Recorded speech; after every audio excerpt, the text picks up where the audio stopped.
All right, it is time for some project planning on this stream because, whoa, projects have just gotten so big. There's each project, both Linutil and WinUtil, but both Linux and Windows side of things, they both have their own challenges, and it's really interesting. And I kind of wanted to take today and just review where we're at, where we want to be, problems, concerns, and then just figure out direction a little bit, because right now we're improving things really good, but just kind of a whole bunch of stuff's coming at us, and we need to probably take a closer look at the issues, closer to look at the current state, and then see where we want to go from here, because that's right now they're both in a very, very good spot. I really like where both utilities are heading and where they're at. So very, very happy with all the progress, but this is the time not to just sit here and go, nah, it's good, and just leave it and let it coast. I think the big thing is just to say, okay, well, here's the issues we have. Because if you look on the desktop here, each one has kind of its own set of issues. Linux utility, well, it's such a huge collection of scripts, bash scripts on like a Rust toolbox, for the front end, that you just have so many pull requests. We have 20 issues and 52 pull requests. That's insane. And then on the Windows utility side, we only have 9 pull requests, with most of these being drafts. I kind of gone through these. I kind of keep them pretty clean over on the Windows toolbox, just because a lot of people contribute, and I want to make sure this is clean. So obviously Windows toolbox is my #1 priority, with Linux following right behind it. But look at its issues. Just tons and tons of issues. And I mean, that's just Windows too. So that's just nature of the beast. We just had 24H2 drop, which is an update for Windows. And with every Windows update, you just have tons of issues. Thanks, Windows. And Linux utility, it's a whole different problem. So with Windows, whenever you have a big update, things break. That's just the nature of the beast. It's been that way for decades. I don't anticipate that changing anytime soon. And then on the Linux side of things, there's just an ever-changing beast. Not necessarily bad. It's just there's just so much of it, and there's so much fragmentation in the space that everybody has different ideas. So I think, honestly, from the planning perspective, the Linux utility will get the most out of it. But from an issue perspective and tackling that, how do you document, how do you prioritize and triage kind of the things that matter, more on the Windows side of things. So that's just kind of the 2 projects, that the back and forth that you have. I love the challenge to both. But yeah, very, very cool. You don't need to plan anything. Just wing it. Just shoot from the hip. You know what I'm saying? A4 paper and a pen, 10 minutes and you're done. Time to play computer games. All right, Mag. I like that. That works. Oh, gosh. Yeah, so, I mean, that's it. So what are your intentions about these projects? To make the best damn software possible. That's what the intentions are. Chris, is there a way to speed up Windows boot time that Windows is installed on a 2 terabyte HDD? Ugh. Don't install Windows on a hard drive. That's the big thing. Put the Windows OS on a solid state drive or an NVMe.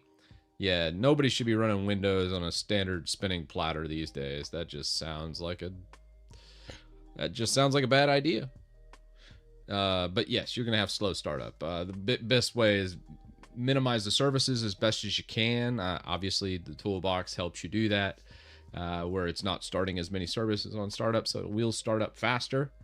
But I mean, if you're going from a minute and a half, you might shave off 10, 20 seconds. It's all relative. The main issue is the fact you're booting Windows on a spinning platter, and Windows does not take kindly to traditional hard drives these days. I mean, hell, it never really did. Let's be honest. We've just gotten spoiled with like 5-second startups. Make that bread, yeah. Make that bread on my open source projects. Oh yeah. Feels good. Feels real good. The Linux people won't like me saying that, though. Windows people will be like, yeah, you probably should just close source this thing and charge $50 a pop. We'll pay it. Too early. Too early for that. All right. I try yours. Microwin works amazing. Nothing broke. Not like Atlas or Revio. Yeah, I mean, it's just different methodologies, really. The whole idea behind Microwin on Windows Utility is just use official Microsoft stuff. Just do it like we do in business. We've done it this way for 20 years, and all we're doing is just doing a basic custom image using DISM. Where like Atlas or RevOS, last time I checked, it used a playbook from, I think it was a mill-rated. Mill-rated Windows, I think it was. God, how the hell do you spell it?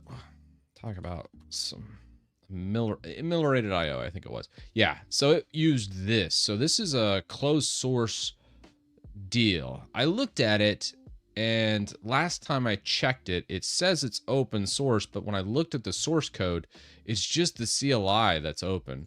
The actual whole software isn't. It isn't open source. So that's actually incorrect. When you go to compile this, you only get part of it. So the project is kind of lying to you when it says it's entirely open source. Part of it is closed source. So the idea behind it, and I'm not saying that as a negative, I'm just saying this is just how I see it. So correct me if I'm wrong here.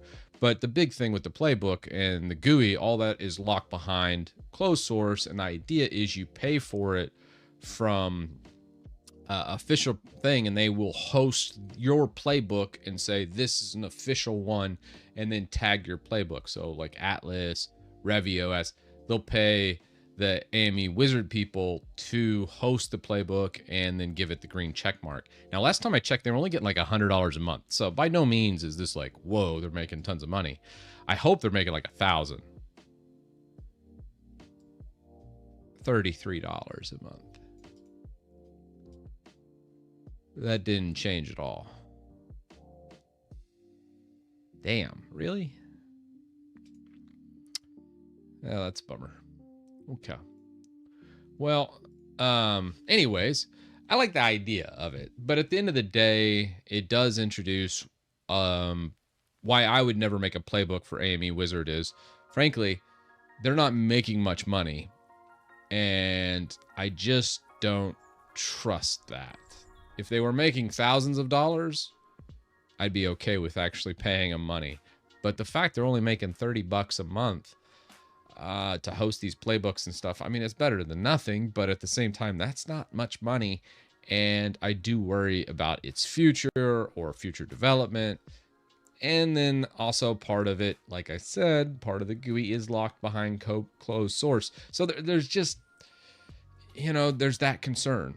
So, and, I think somebody from one of the ISO teams that hosted a playbook did a hit piece out on me. They took a couple things I said out of context and made like a YouTube short. Someone sent it to me, and it was not very cool. So I was like, ugh. All right, well, so be it. So anyways, the idea behind my project is everything's 100% open source. And at the end of the day, when you look at Windows Utility right here, the only file that's getting run when you type the command in is the WinUtil, and it's actually part of the release right here. So if you go into releases, this is compiled. Where is the release here?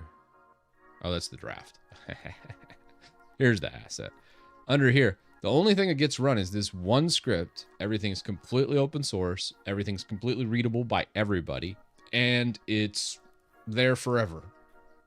So you can fork the project, you can take this, you can do whatever you want, and it uses all official Microsoft tools, meaning nothing outside of any Microsoft server is ever downloaded or used.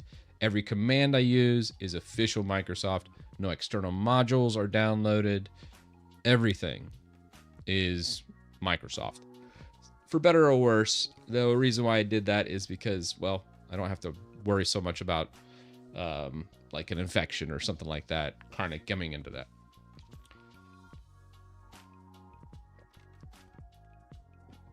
Have you ever heard of Hacktoberfest?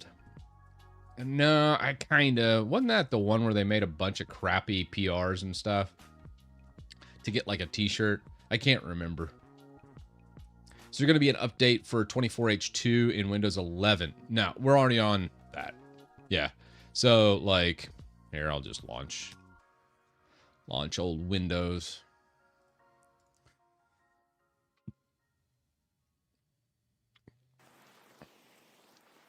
The Oh No Shut Up integration was actually removed. Africa.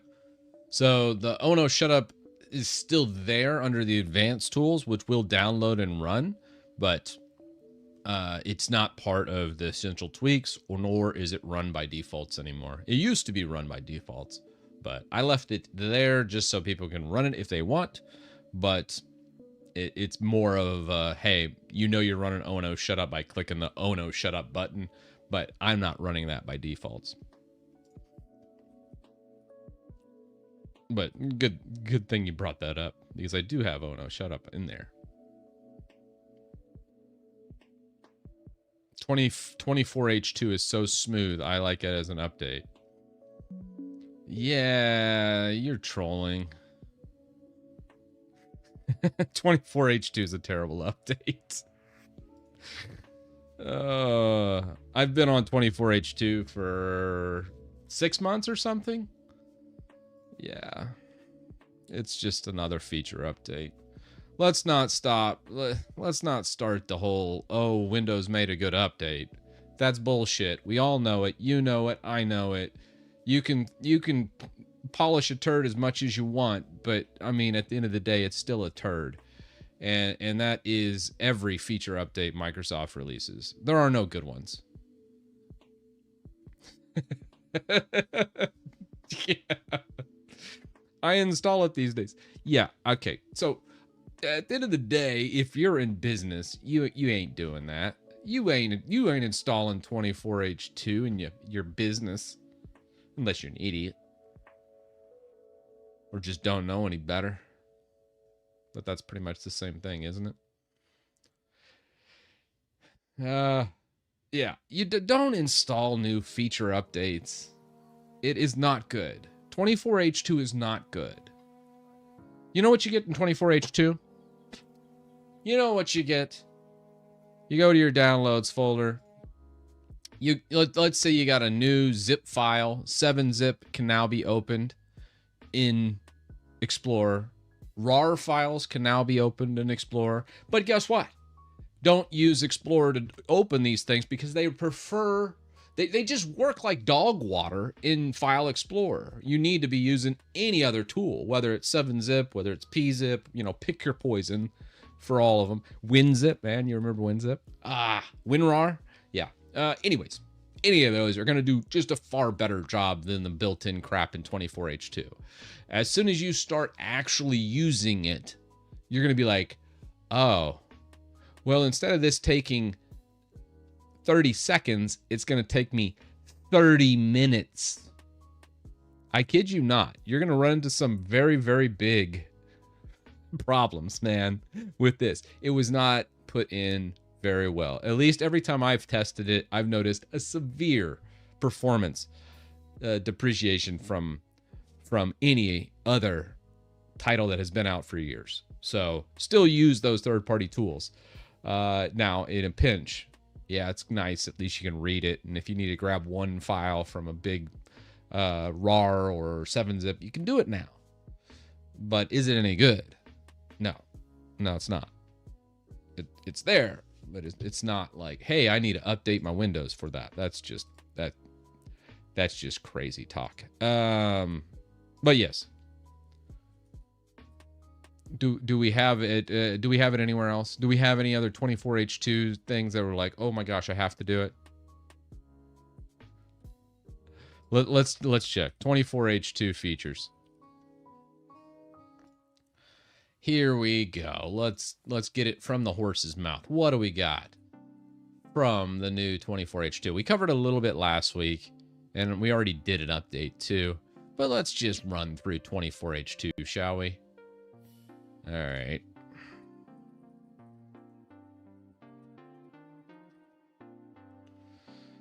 Here we go. 24H2.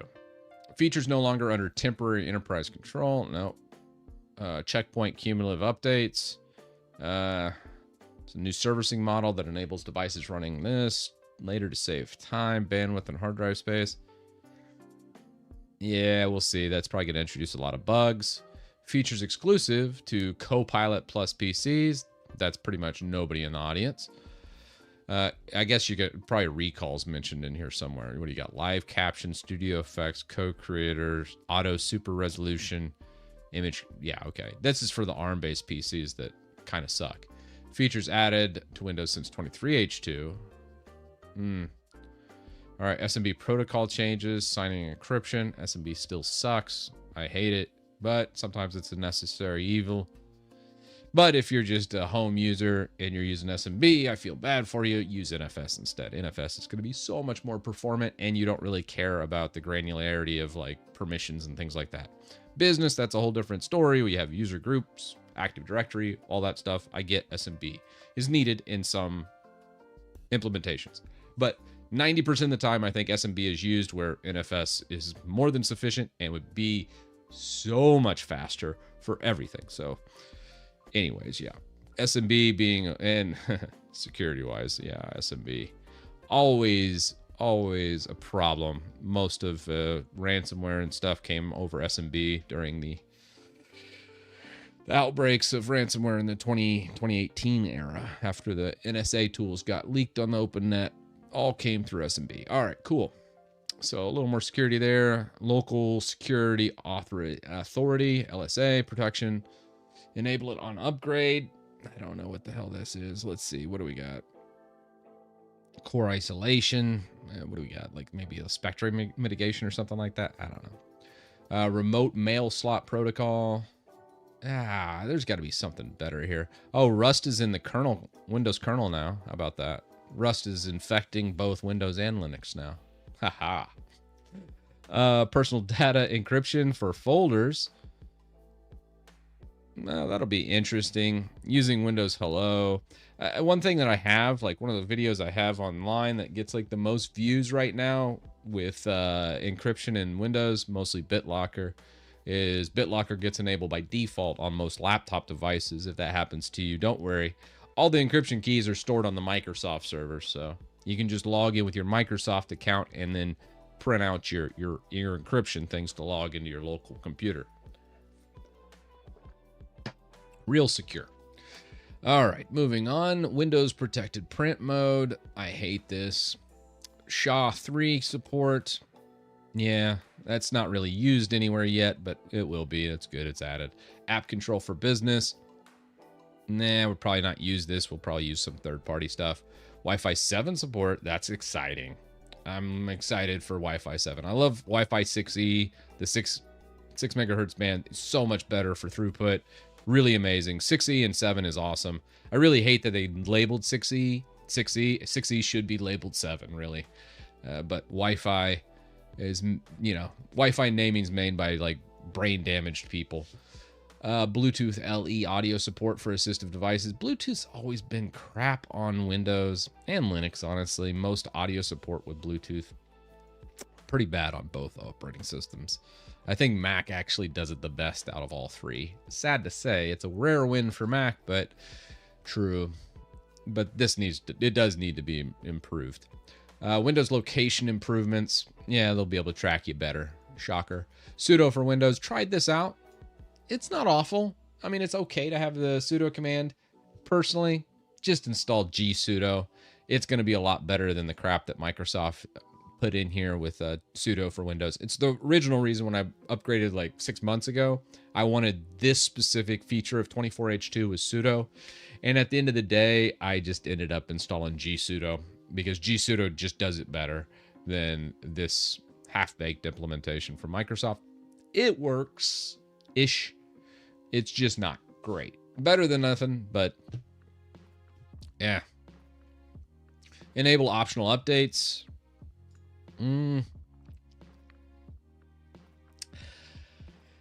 Updates for business usually is controlled by like WSUS services, and I really, I don't know on this one. Most optional updates are released on the 4th Tuesday of the month, known as non-security preview releases. Most times this is like package, like drivers and such. Not great.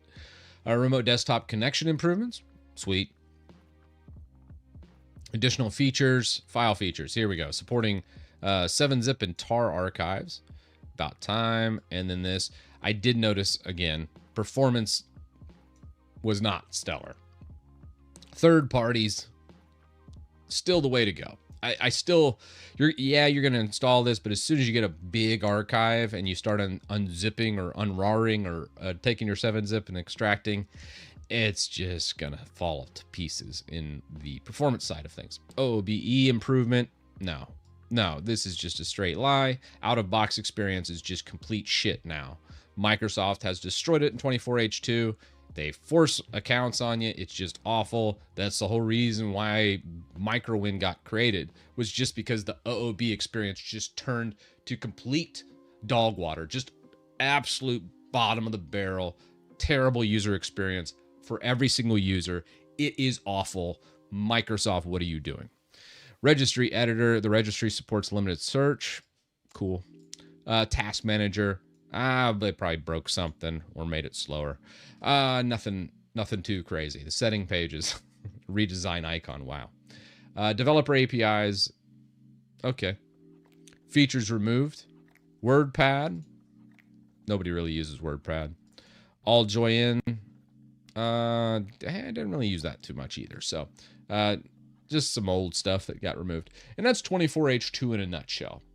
Should you update to it? Absolutely not. Never, ever, ever, ever, ever update to the latest feature update unless you absolutely have to.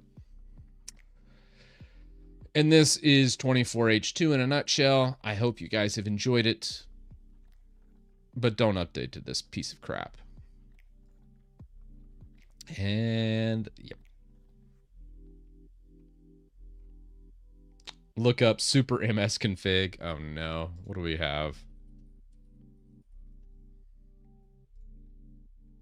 Oh, the MS config of our dreams. I'm out. Ask Copilot. I'm sorry. As soon as I start seeing AI Copilot kind of crap with a front end, no. No. I'm good. Good. Nope. All right, sweet. Well, let's move on now, shall we? Now we got that out of the way. We got the low point of the stream pushed aside. We've talked about 24H2. Let's move on. I feel like doing a poll. Do we start with WinUtil or Linux? I think WinUtil issues. Let's do that. We'll switch over to issues. We got 109 issues. What is happening here? I kind of want to know. Misbehaving on a fresh 24H2. Unable to use the tabs feature. Clicking on breadcrumb creates an instance instead of changing the directory. Okay. Steps to reproduce. Do we have a micro-win on this system? Oh, no, let's go Vert Manager. We do have a micro-win.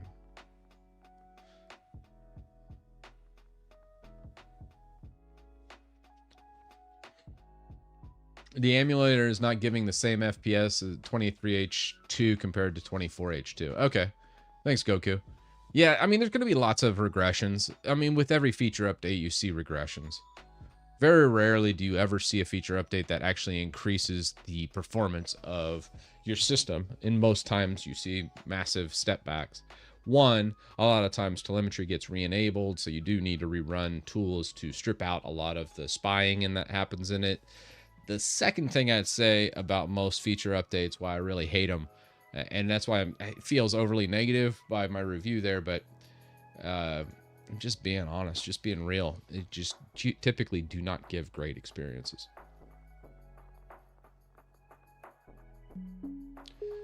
Trader that always uses shut up, you trader that always uses LLMs for writing code. And when someone else integrates it in their projects, you hate it. LLMs like Sonnet, great. Old Jippity, not bad. Copilot, absolute crap. That's the truth, Razzo. It's the truth. Like, why would you ever base anything off of Copilot? Copilot's okay for some predictive text, but you need to be able to say, nah, that's stupid. Because a lot of times it is. But I'm thankful for LLMs. I use them. I'm not saying they're all crap, but as soon as I see Copilot, that is crap.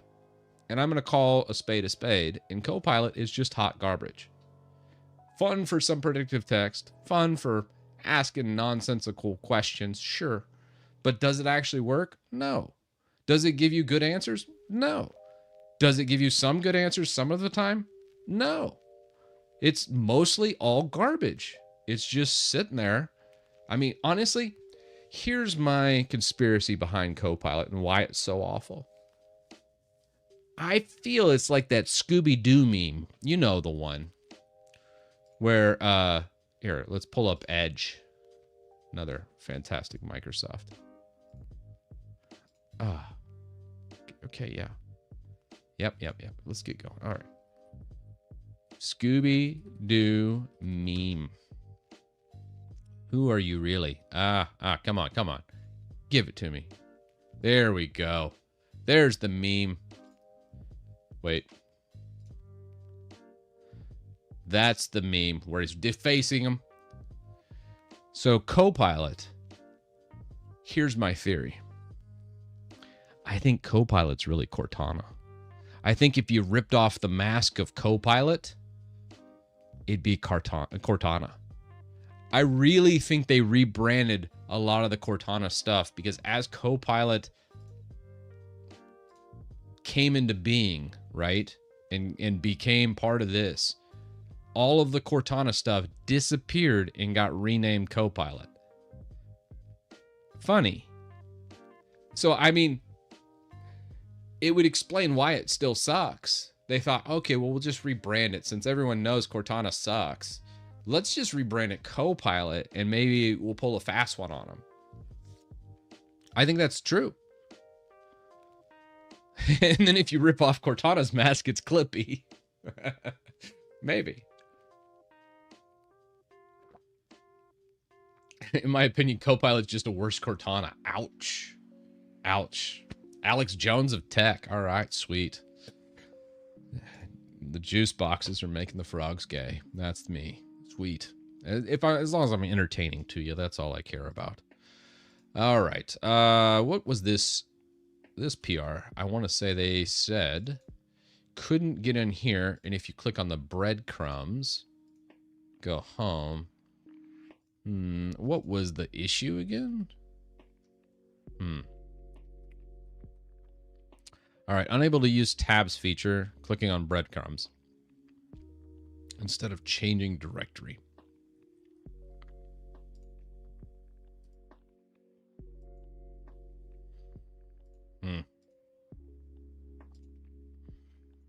Yeah, I don't know what they did here. I wonder what happened.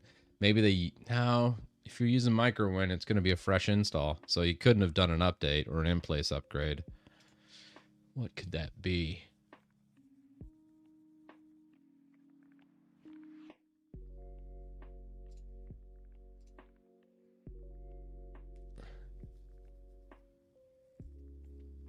Hey, Chris, I noticed Synology in your directories. How come you don't have any DIY server running in your home source NAS, like open source stuff?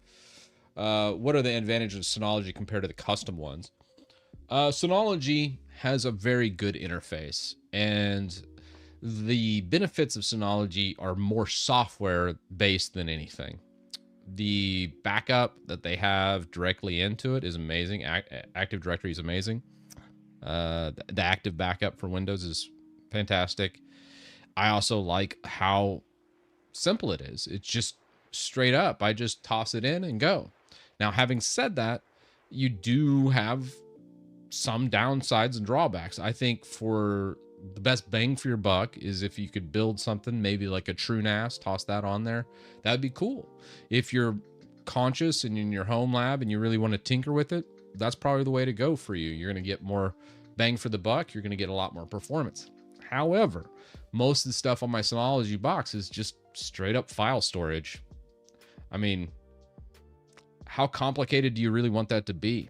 Now, they're mostly NFS shares, and I can just drop in, do my NFS shares on all my systems, and I pretty much just work right off of there. The Synology box isn't doing too much else. I might run a couple Docker containers, but yeah, I mean, it doesn't need that much power, and I'm able to do everything I want to do on it, and I just hook up a 10G connection. So that's the whole reason. And they sponsored a couple videos. Jeez, this would have been like 3 or 4 years ago, and I didn't have to pay for the unit. So the unit itself was, I think, $1,500 last time I checked. I think it was at 1821 plus. Oh, let's see, Synology. I want to say 1821 plus. Yeah, that's it. Yeah, so it was this guy right here. Oh, it's only $1,000 now. This is what I'm rocking. So I had them send me 2 of these guys. And then I was able to pick out the hard drives too. So I said I needed 8 16 terabyte hard drives. I mean, they sent them to me. And I was like, okay. So that's why I have Synology. Until your Synology crashes. Well, I mean, I mean, it's been 5 years, 4 years since I've done it. It's been a very solid box for that. I haven't had any issues. But I feel you. I hear you. I hear you. But don't worry. I've got it.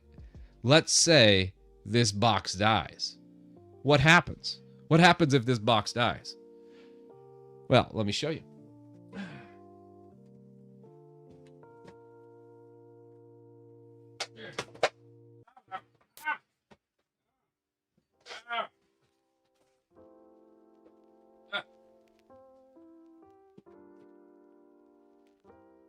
Well, that's why you get 2, you big dummy.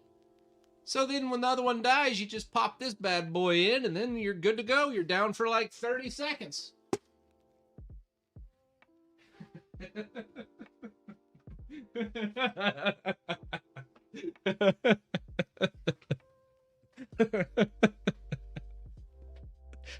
That's why you always ask for 2.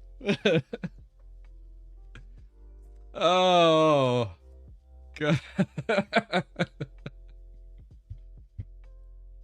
But yes, I don't think there's any wrong answers here. At the end of the day, it's file storage, and as you got your RAID on here, any like really important documents, you got you know, some kind of redundancy in the cloud for disaster. So if this whole building caught fire and it all burned to the ground, all my really important documents would be stored with my DR, you know, disaster recovery. Yeah. Should have asked for 3. I mean, it's been 4 years, I think. Maybe 5 years. Jeez. Yeah, it was about 2019, I want to say. When did the 1821 come out? 1821 plus Synology release date. I got it on release. Actually, I got it before release.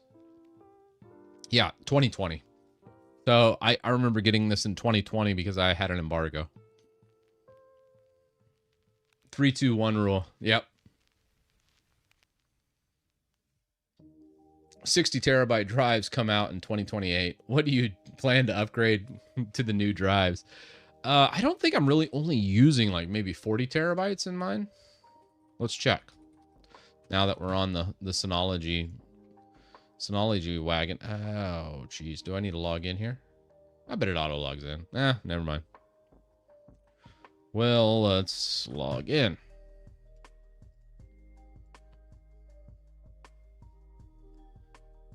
There we go. All right. So we are using, We got 70 terabytes of usage, so we're using 40 terabytes.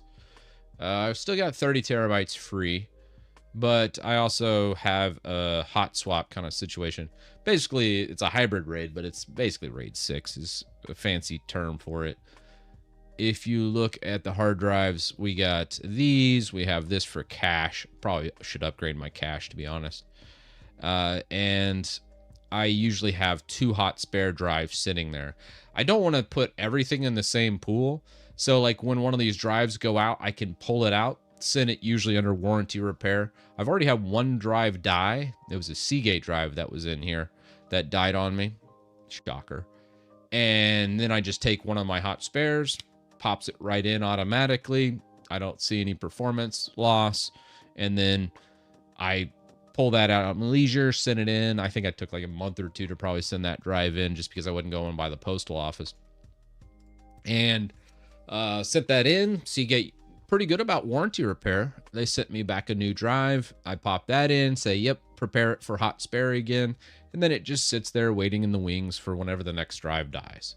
And that's how I work. I usually do RAID 6s with 2 hot spares. I know most people would do 1 hot spare, but since I don't need all this space, I was just, I asked for the moon and then they just happened to deliver it. And I was like, okay, well, sweet. Now I got all this space. I'll just, I don't need all this space technically. So let's just take some of it off and we'll just have some crazy redundancy with the RAID. And that's my thought process. 28. Let's look how you doing on Coding Wonders.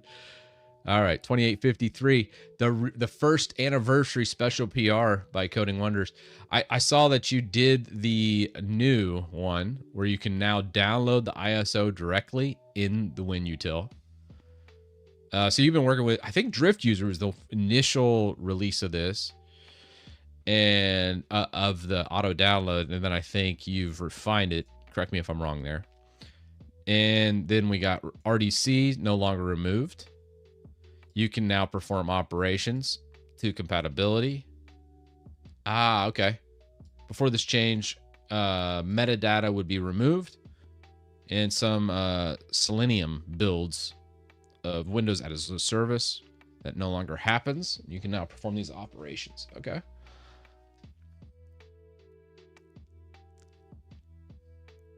Yeah, we're still supporting Windows 10.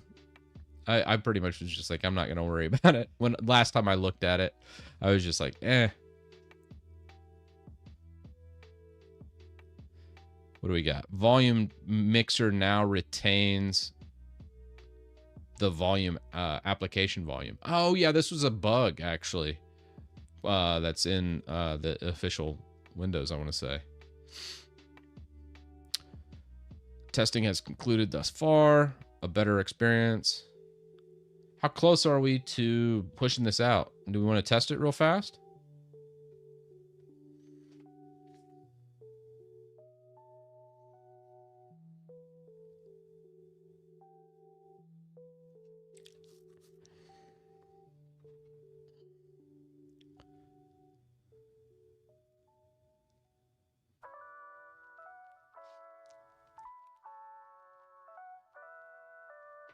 Open a cloud storage service. Ugh. Yeah. I'm a huge believer in everything being local. Whether it's on-prem services, except for email. I freaking hate on-prem email. But, I'm actually looking at this for a business right now, and on-prem email is just, I think it's going to make a resurgence. I think Exchange Online has just gotten too greedy, and we're going to start to see a lot of these cloud services get brought back in-house.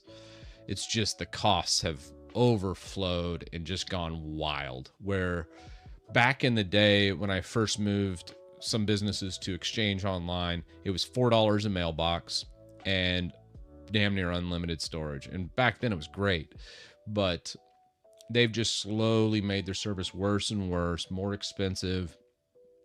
And almost all services like this, G Suite, Google, heck, Apple, You know, all these services have gotten so much more expensive for no reason because storage has only gotten cheaper. So they just followed the Walmart model, put everybody out of business on-prem, and then have everybody move it over, because at the time at $4 a user, I cranked the ROI on it, and it was immediate.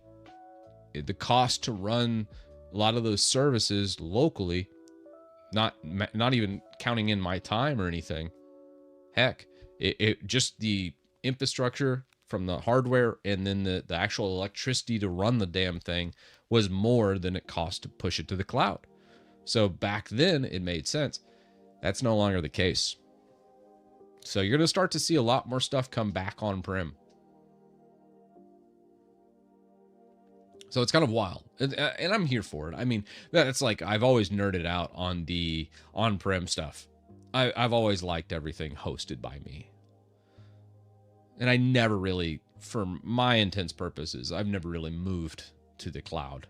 So it's not really any sweat off my back for my specific setup here. But in many businesses, they have been sold a lie of, you know, SaaS, you know, software as a service, cloud-based stuff. That's all dying, I think. I don't see a future where that survives. I think so many things, even programming, all that stuff, get out of this subscription model type thing. I just don't see that lasting, especially I think once the economy has a really big hiccup or something like that, you're going to see a lot of people abandon the cloud. Because I think it'll just get too cost prohibitive.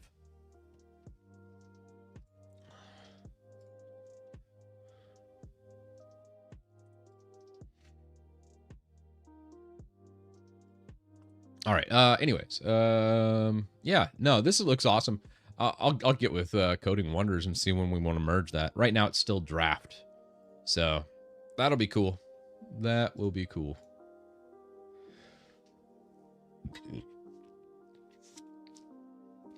What about Cursor SaaS? Yeah, no, Cursor's a break fix, a band-aid. VS Code's going to catch up to Cursor. I mean, you could argue right now VS Code has caught up to him when you do like a continue application. Oh, I just have OSS. I don't actually have VS Code installed on here, I don't think. But just to show you, I think it was the continue. Let's see. Do we have Marketplace? Yeah, continue. So you could use something like this that can implement Claude and other stuff, much like Cursor does. Right now, it's like Control-I for Windows or Command-I, and then you're gonna be, you'll have a lot of that Cursor functionality in code. It's only a matter of time before all this kind of gets baked in, and then it puts Cursor out of business, I think. So yeah, the whole perpetual, you know, software as a service for Cursor. Software as a service is great for trying out new things, you know, just kind of doing stuff. But then, you know, eventually you move on.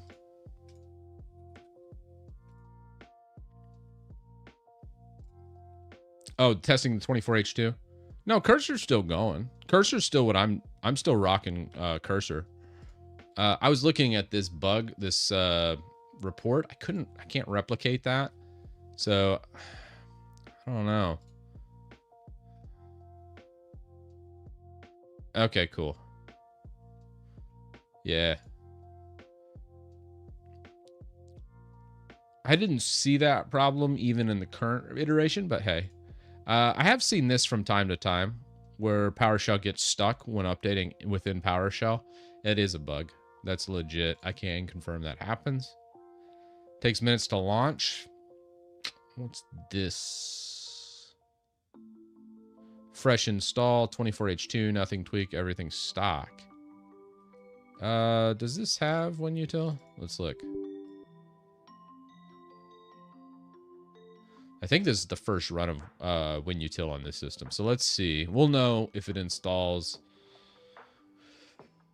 the winget dependencies. It looks like it did not. Let's just do Chrome install. All right, here we go. Yeah, I mean, you're going to run into this, though. Like on a fresh install, WinGet's always out of date, and it's going to take probably a minute or two to grab all these dependencies because WinGet's kind of heavy.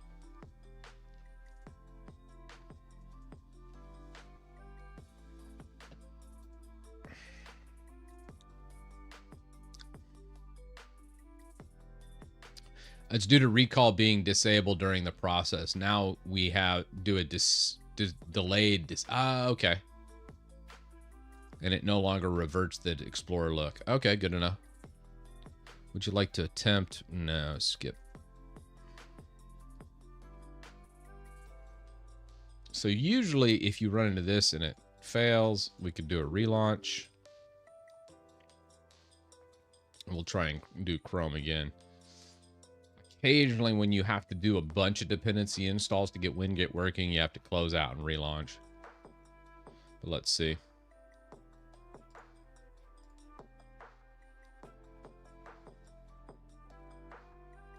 No. That is not working. Oh, might need to do a fresh install. I think I'll wait for that PR to get finalized from Coding Wonders, and then we'll redo WinGet and try it out.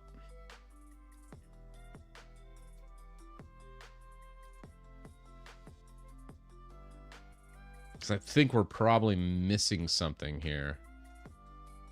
Yeah, nah, it's gonna fail again. Okay.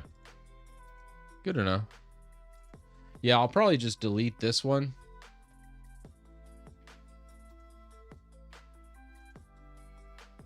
It'll probably actually do the update to fix it too.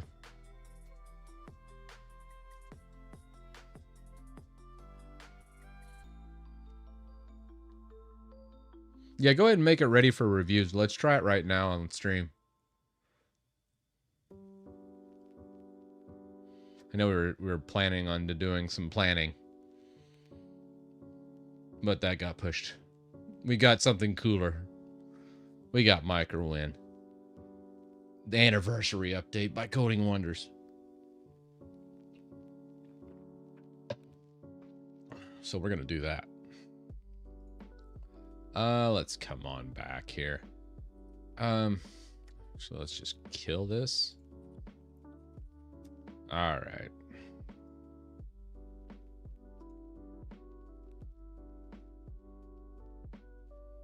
We're gonna delete both these images because we're not gonna need them. Okay. We have that. Let's launch this guy, and we'll launch into our version of Windows 11.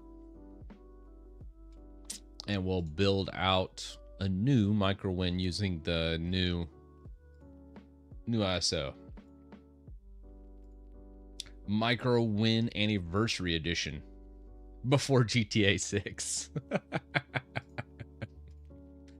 Any issues with Cosmic? Yeah, Cosmic had some issues, like drag and drop capability for a lot of applications wasn't working. I didn't particularly like its file system. The window, the display manager didn't work so well. So yeah, there's still a laundry list of issues with Cosmic. Nothing like earth-shattering though. I think I still have it installed. We could switch over to it. It's not like it doesn't work. It's just, you know, my DWM just works so much faster, so much better that I just use it. WinGet is kind of like the defaults, and why I choose it is it's already there. Now, you can click the prefer chocolatey if you don't want to use WinGet. Yeah, so that is already there. So if you don't like WinGet, you could just say prefer chocolatey and you're good to go. Just to kind of illustrate this point, it's already in the live release. Let's just go IRM. Once this launches. So if you look here, there's a preferred chocolatey. So if you wanted to, you could just do the install here. So let's say you're having lots of WinGet issues I would just tick prefer chocolatey and then just hit install selected, and you're good to go. So yeah, if you don't like WinGet and you're like, blasted WinGet, I don't want that. No worries.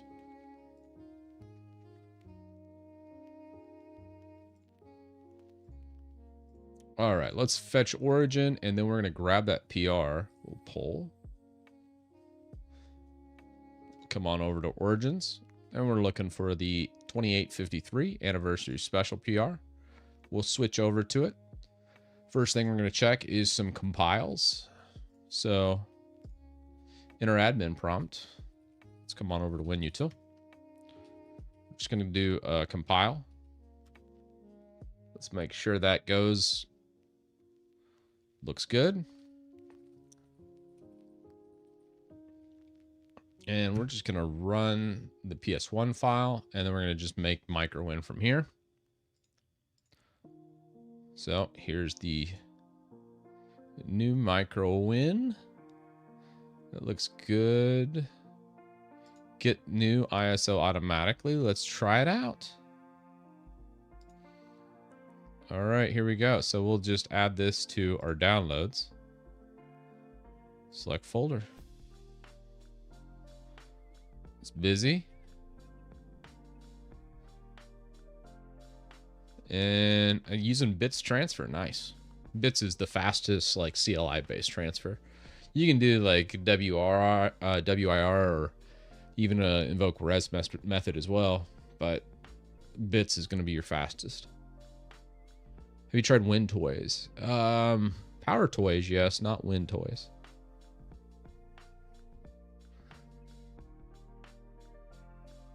Yeah. Oh, you have a PR that fixed the compile issue in a particular JSON file. Okay, I'll check that out too.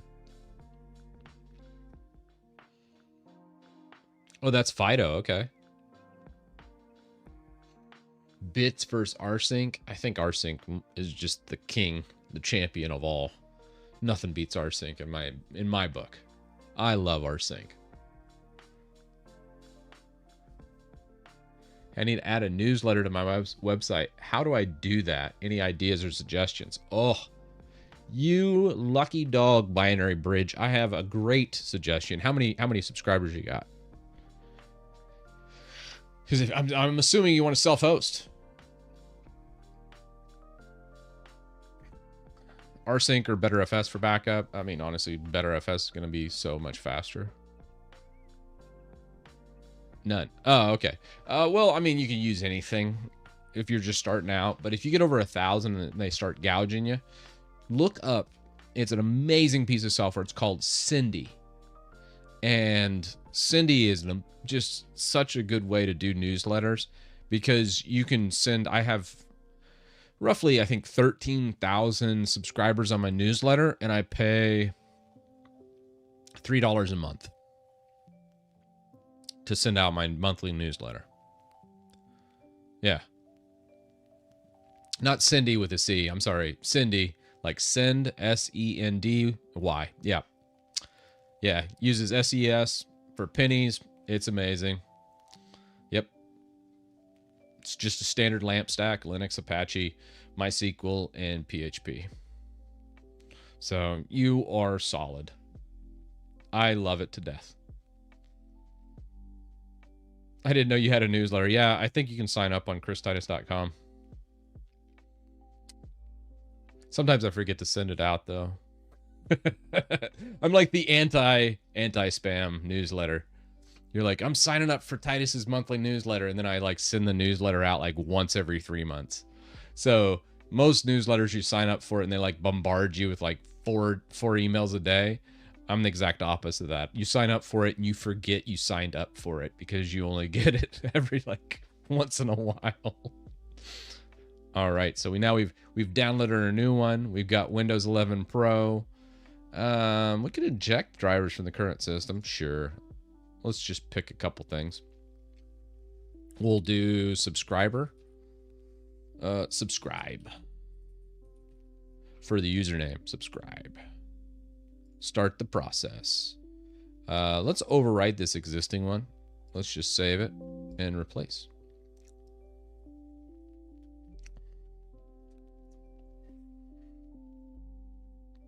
List Monk. Okay. I'll have to look up that one. I didn't know about List Monk.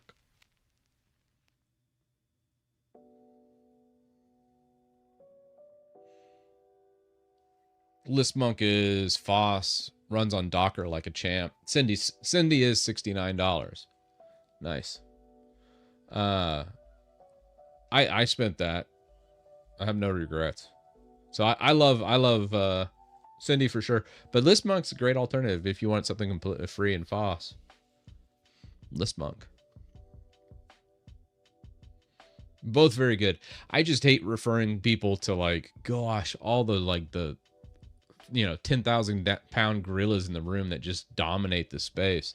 Because when you look at any of the big dogs for hosting newsletters, it's fine for like the first 1,000 subscribers, but as soon as you get over 1,000 subscribers, the fees just start running wild, and they're just gouging their customers, just bending it over and just giving it to them. So it's like, oh, I'm sorry, it went from $20 a month to $500. And since all their subscriber base is over there, they just pay it. So many businesses just pay these newsletters. You know, they're like the mafia. It feels like a shakedown. That's why I love the self-hosting and just using SES, because that's what they're doing. You're just paying a middleman.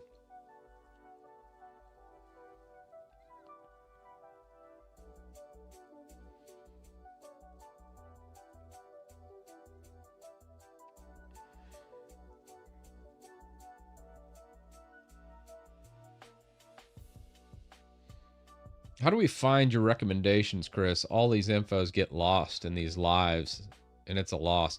Man, I need to do a better job of putting it on my website. I really do. I used to make a lot of YouTube videos, just kind of going over it, because that was the one thing I used to do, just like little 10-minute segment tech videos. And then, I don't know. I just kind of... I guess I just kind of burned out. I don't understand what happened with my YouTube. Still works and it's still good. It's just, I don't know. Just kind of didn't feel like making videos. And I was like, yeah, well, if I don't feel like it, I'm not gonna. I hate shorts. Absolutely hate short form video.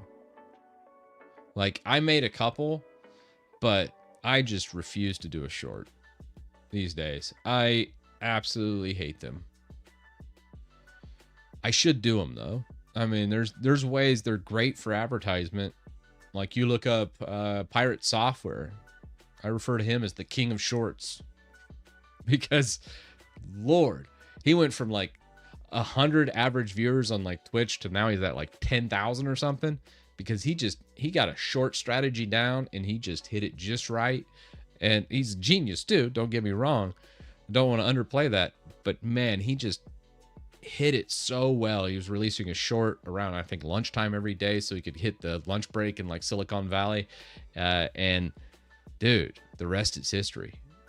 He is now an absolute legend in the tech streaming space because he mastered YouTube Shorts. And that's where, like, you just see his graph go like this, and then he started making shorts and it just went completely vertical, which is awesome. I love seeing someone succeed like that. But yes, I absolutely hate YouTube Shorts.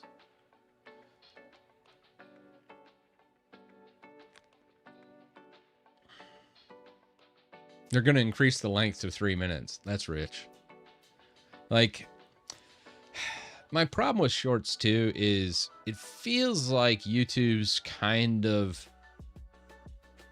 Here's the problem I think I have the most with shorts is from a content creator perspective. This is very much a first world problem, and I sound like a whiny little girl when I say this, but you don't get paid any money for a short. You just don't. And YouTube's making money on those shorts, but they're not giving it to any of the creators. So shorts was a way for people to make content for their platform for basically free, because you will not make any money doing short form content. not directly. It's good for advertisements, it's good for directing people places, but for the most part, when you're making shorts, you're just giving all that time and money to Google, and they're not going to give you anything in return. And that's short form content in general. I mean, TikTok doesn't pay anybody either. So like, the funny part was when the TikTok ban came through, people came to me and like, dang, Titus, you're going to list that on TikTok. And I'm like, what are you talking about? Nobody makes money on TikTok. The only people making money on TikTok is the sponsors that pay the creator, because TikTok doesn't pay their creators anything. I think it was like Marquez that said, God, he had like 8 billion views or something ridiculous on TikTok, and I think it equated to like $200. No, it wasn't Marquez. It was oh gosh, what's his? I can see his face. I can't remember his name. Mr. Who's the Boss. God. Anyways, he was the one that had just a ton. He has a huge TikTok presence, but doesn't make any money on it. 1,000 views is like 10 cents. No, it's less. I think 1,000 views is roughly 2 cents, maybe. Yeah, it's less than that though. I think I've made roughly $20 or $30 off of like 100 shorts. So, I mean, it's not like I didn't make them. I made them because like YouTube's like, you have to make them to succeed on our platform. And then I was like, this is bullshit. They're just stealing at this point. I mean, I got views, don't get me wrong. I mean, they work. You get traction, you get exposure, but what? Just to be like, ooh, look at all these views I got. I guess you could go run to a sponsor and be like, dude, I'm making like 10 million views over here. Pay me money. But I hate sponsors, so that's also a problem. I hate sponsors and I hate shorts. Heck, at this point, I just hate money. Yeah. So, yeah. Again, first world problems. I mean, it's not like I'm like, but I mean, it's why I don't really focus on shorts at all. There's just nothing there that's attractive to me. And I think it just rots people's brain. Even when you try and do like an educational short, you kind of have to make it somewhat entertaining. And I don't know. I think the whole format is garbage, and I hate it. So that's why I don't do it. I know. I mean, there's still beauty in the 9 to 5, man. Like I said, I mean, I love my mix right now. I wouldn't change my life for anything. I literally think I have the best work schedule ever. So here is like my optimal day, right? My absolute, I literally think I have the best life ever. So don't take any of this as complaining. I just figure out what I like and what I don't like. And then the stuff I don't like, I just don't do. And that's where I'm like, okay, so like, let's start with Monday.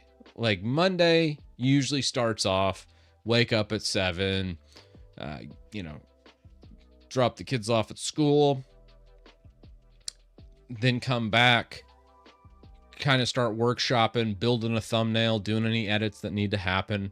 And then around noon, usually I go work out, get back at 1, take about a 15 to 30 minute nap. I know, I'm an old man. Then I wake up from my nap, and then I usually start my stream. Depending on how the nap goes, that's how the stream starts. So sometimes I'm a little loopy during the streams because I haven't woken up yet. And that's usually about 1 o'clock in the afternoon. It usually goes to like 4 or 5. And then, oh yeah, I nap like a crazy person. I love my like 30 minute nap, dude. I can just take 30-minute naps all the time.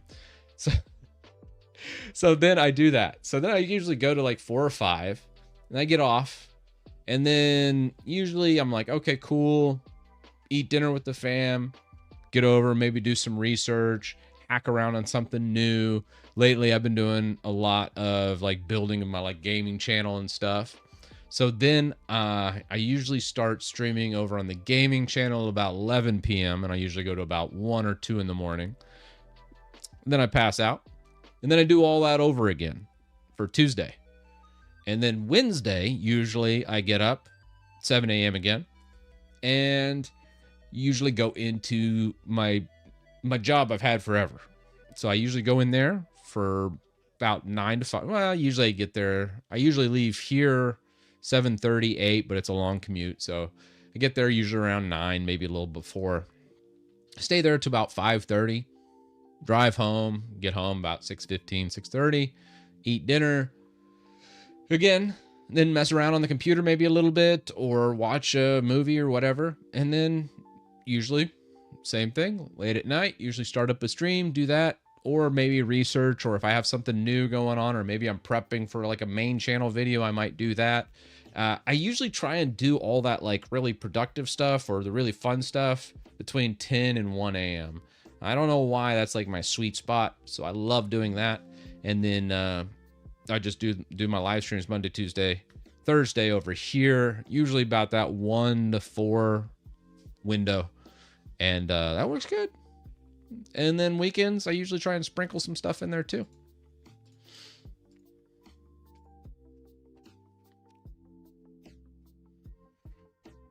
We can set the timeout on the Windows Boot Manager to 0 manually, depending on the number of occurrences in the path. Yeah, let's see on this install, Coding Wonders. This is a fresh ISO. Let's see what we get here. I'm kind of curious. Did that finish? Yeah, that finished. So we got our new micro-win. You know what? I'm going to just date this guy just so we have 10/7.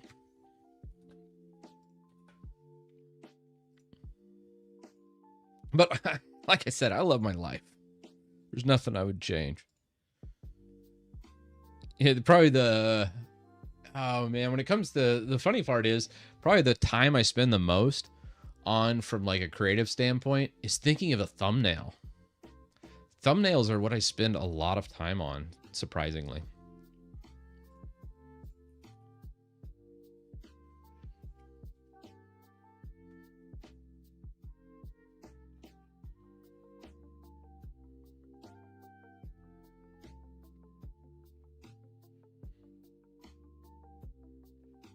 Old PowerShell. Poor shell. You barely post videos, Chris. Which thumbnails? So every live stream has a thumbnail.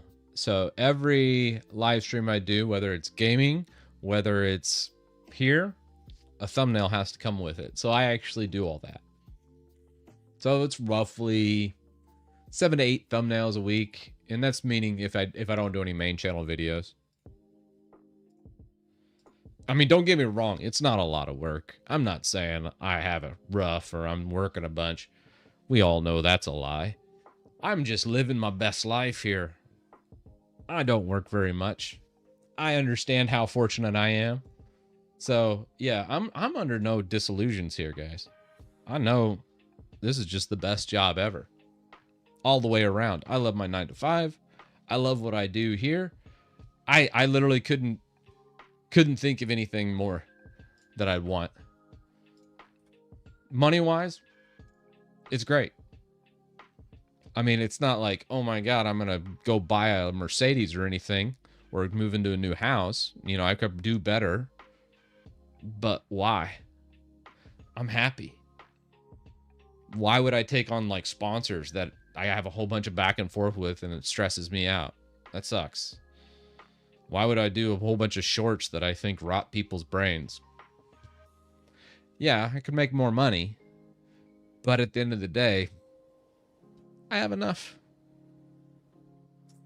Mercedes, yeah. Honestly, if I was going to splurge for a new car, I'd probably go with like probably like a Toyota. Like, let's say I had like infinite money. Let's say I was a millionaire. I would probably go with like a Toyota Land Cruiser. Or Land Cruisers aren't really sold much here, I don't think, anymore. There's other ones too. Gosh. Toyota makes some really stuff that lasts a long time. Because I like to have a vehicle and I like to have it for like 10 or 15 years. And I just want it to last forever. So that immediately excludes like Lexus, BMW, Mercedes. That's for dumb people that have too much money. I honestly think you pick the vehicle that just lasts forever, that you can maintain. It has really good maintenance records, and then you can just go function over form, man. Every day. Oh man, the Helix. Yeah, they don't sell those here in the States. I would buy one of those and just have it forever. Those things are insanely just, oh gosh, yeah.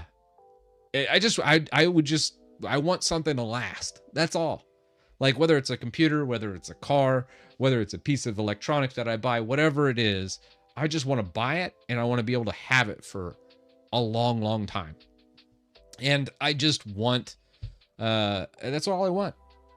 And if it's easy to repair, even better. I want something that's maintainable. So I think, like, as an old man yells at cloud moment here, I really just want stuff that I can repair when it does break, and I don't want it to break very much.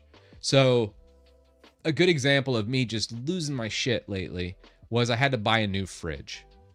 And the fridge situation is just so crap right now. Like, there's no good refrigerators that you can buy. There's only 3 major manufacturers here in the States. You have LG, Samsung, and GE. All 3 brands suck. Terrible. Donkey nuts. Just awful. They're just the worst.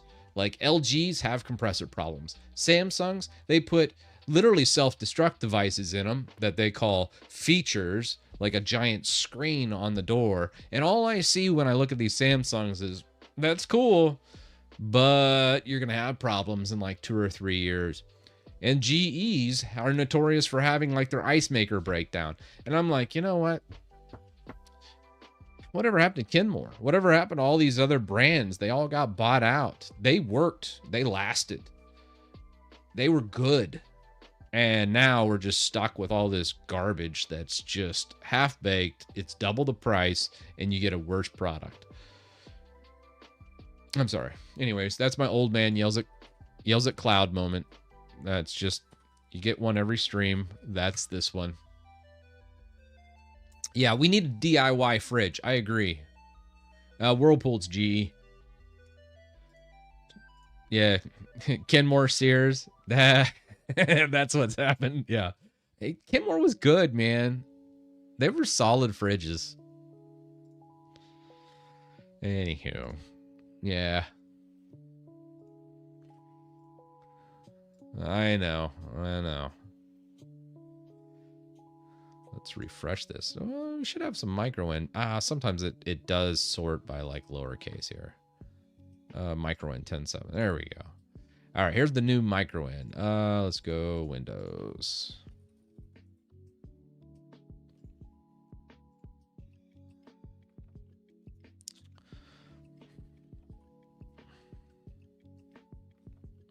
I don't remember what it is.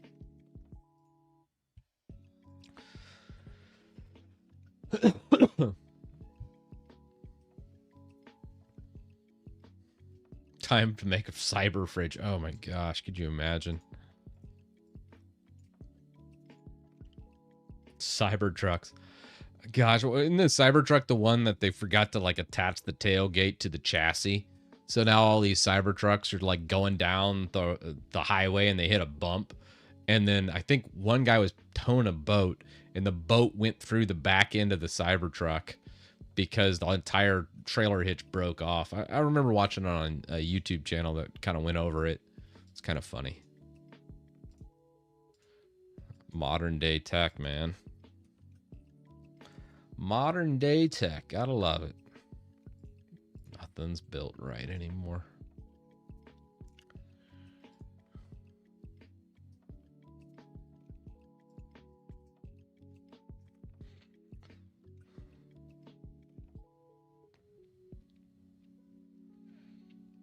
Aren't electric cars low maintenance and long lasting then? The eternal lie of the all electric car. Here's what's going to happen. I'll break it down for you. Electric cars are fine. I'm totally okay with like getting rid of gas powered cars and moving to electric. Totally right there with you. But I don't think it's what we think it is. I think we're looking at more of a hybrid type situation, not necessarily full electric. Because the one thing, and probably the biggest lie I see with car manufacturers actually, I have two massive problems with cars.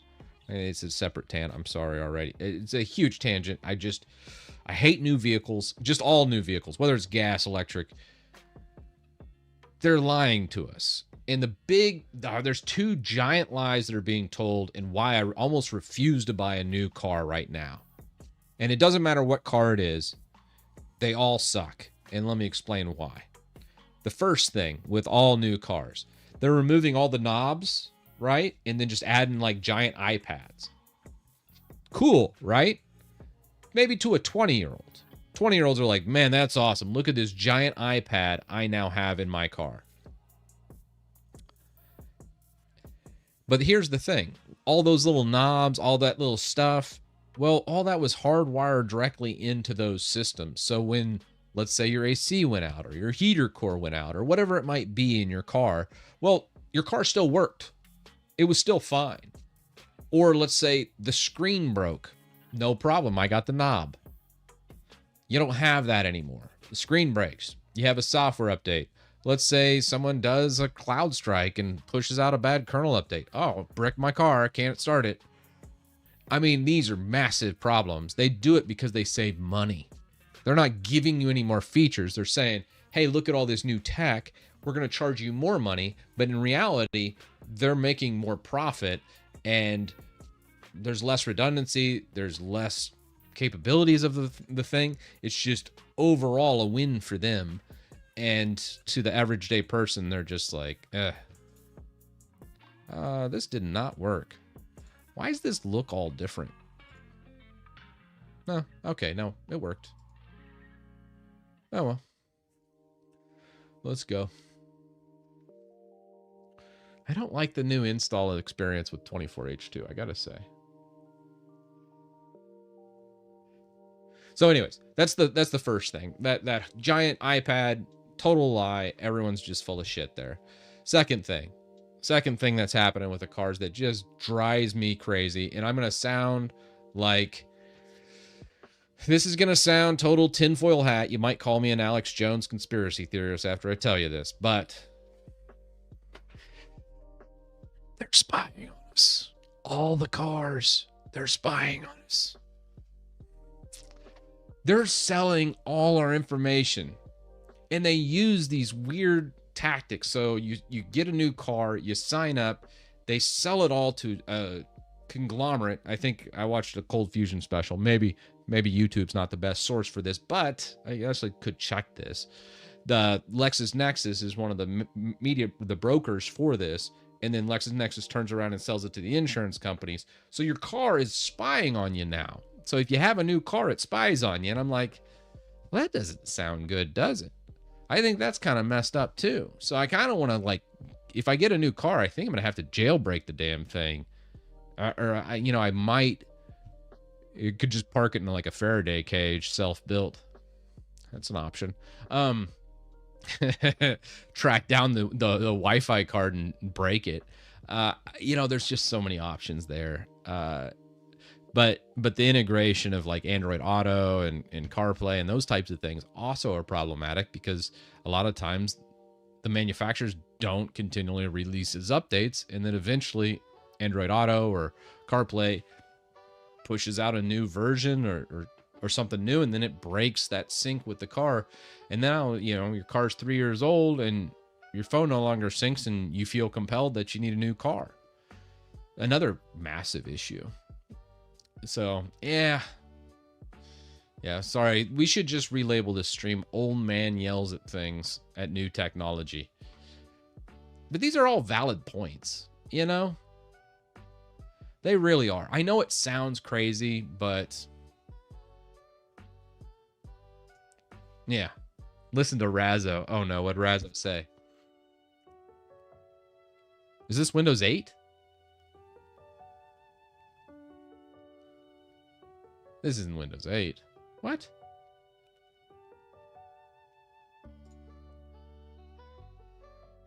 1 second. Let me pull up the messages. Bicycles are best. I agree. I love bicycles. They did change the installer here. Okay. The installer did look a little bit different. I was like, don't like it.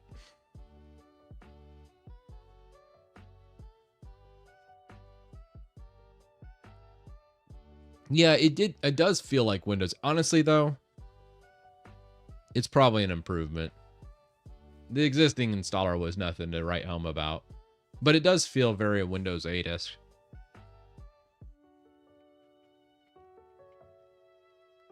Man, I love all bicycles, whether it's electric or regular. I think, honestly, bicycles are pretty good. You're not crazy, Chris. You're a sane guy in the world of nutcases. Feels like that sometimes, man. It feels like that sometimes. Yeah, I just hate subscriptions. I hate the always on, always connected stuff. I really just want everything to be owned and local, and then just give the middle finger to the rest of the world, you know? I'm just not a big fan of the freemium model or the subscription model, any of it. I just don't like it.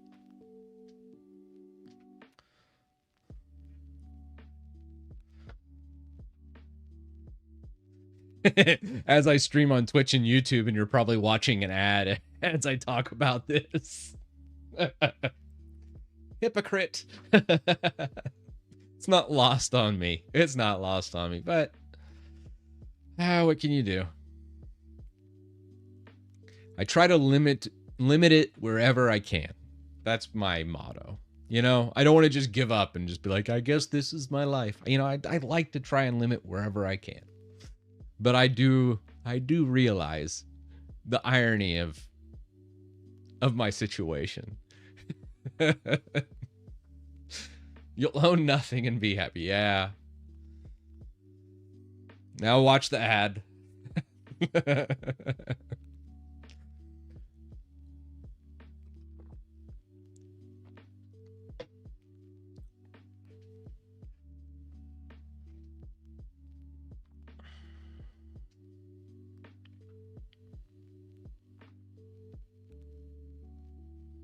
Oh man, Netherlands, you don't need motorized transport, only for work and sometimes family. That's awesome. I think that's great. I think that's amazing. Because like I went biking this morning and I biked like 10 miles. Nothing too much. And it was good, but I live in Dallas Fort Worth, so I'm in the center of the city. And dude, the air quality is not all that. Like I remember going over the highway on a bridge and it's just, it's a bit rough.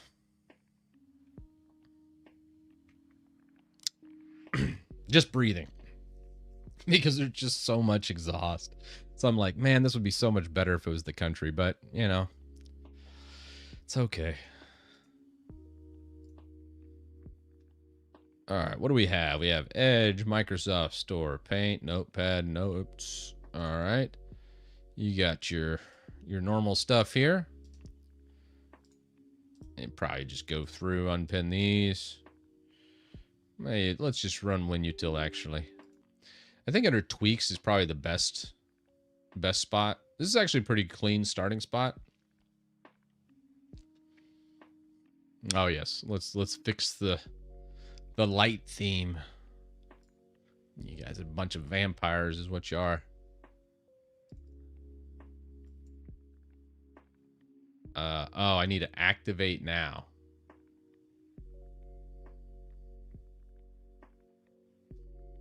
Hmm.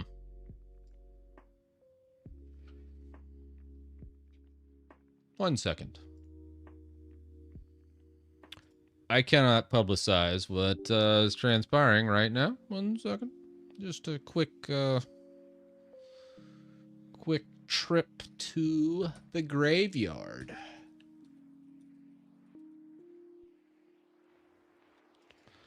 If you know, you know.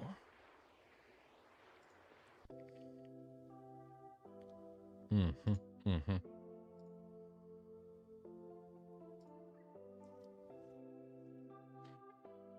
Can't, one second here. Oh,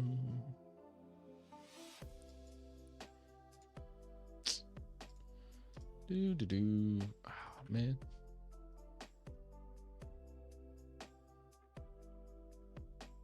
A massive one. That's not what's happening on here. Never. Not me.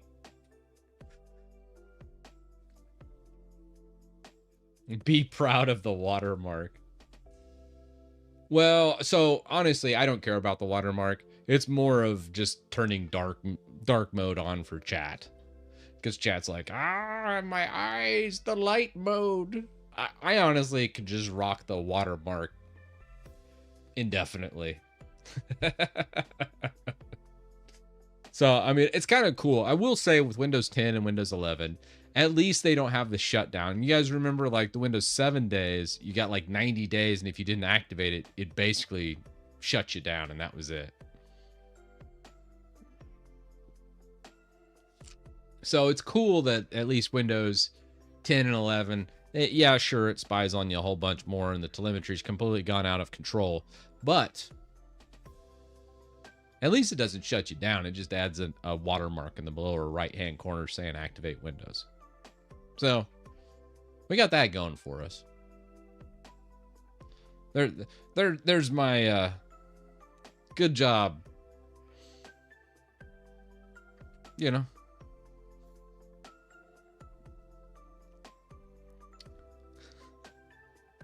Oh yeah, Justin. The old Windows 11 LTSC. Such a good. Honestly, yeah. If I didn't make content or had to like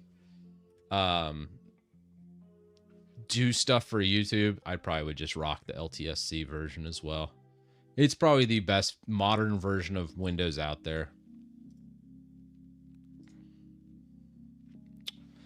All right.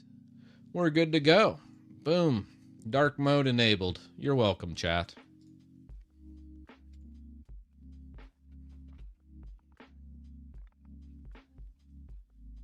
Host Age of Titus on Windows Server 2000, 2008, you mean? Yeah, 2008 R2 is what you mean. There was no Server 2009, but R2 is amazing. 2008 R2, probably the best Windows server ever created. Just from like remote app and a lot of the tech in that server was, probably my favorite. Definitely my favorite Windows server of all time.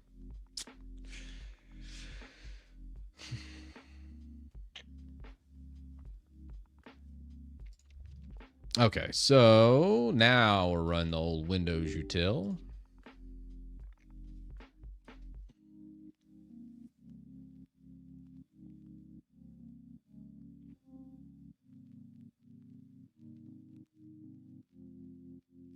Yeah, I mean, with anything, there's always workarounds too.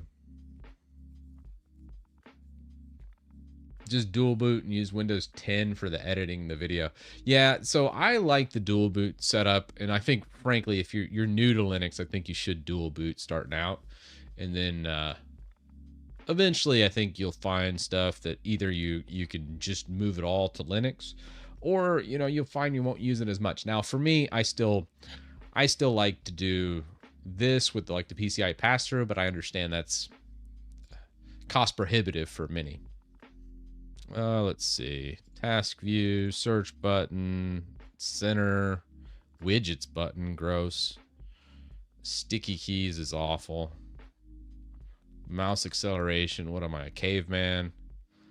Suggestion, don't need that. I don't like the flyout. I do like snap window. Bing search, get out of here. Okay. So I usually do that, and then I usually just add and activate the ultimate profile. And for this, I do like to change that. Well, let's see what else we got. Probably disable Copilot, Intel MM. I'll do display for performance. Classic right menu clicks absolutely needed. And that's good.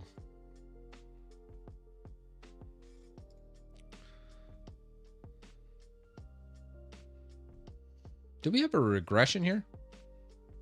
Oh, no. No, that's fine. Run tweaks. There we go.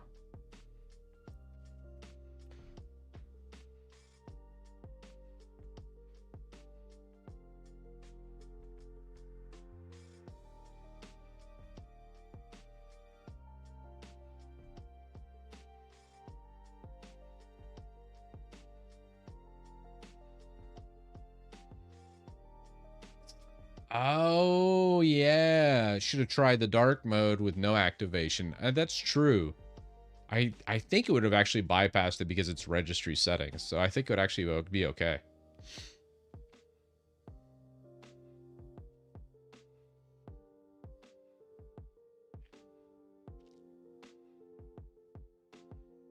Oh, we never did see, before we reboot here on the initial startup,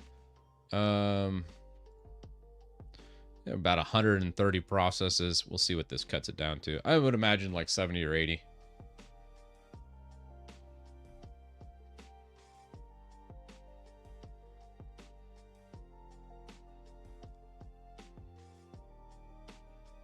There's a winget bug. I believe this fixes the winget bug.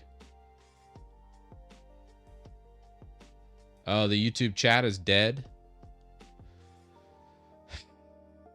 Man, I can't. YouTube needs to fix their live service. Like, I'll do it for free for them. I'll set up an IRC server, host it and everything for them. I just allow me to make my own and then just connect it to them. They don't even have to host it. I mean, honestly, I'll pay them. I'll literally shell out $100 to $1,000 a month and just say, here, YouTube, take this money. Just allow me to have live chat. I'll do it right.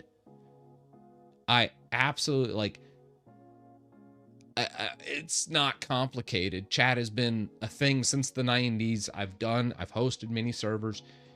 It's not difficult.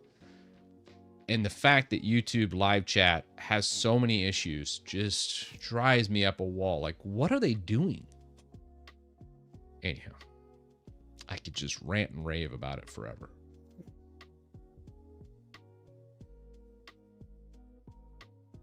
Chat wasn't dead.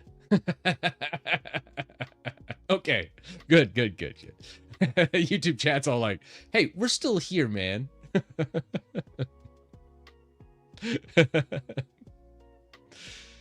I know. Well, I think it was, God, what was it, last night?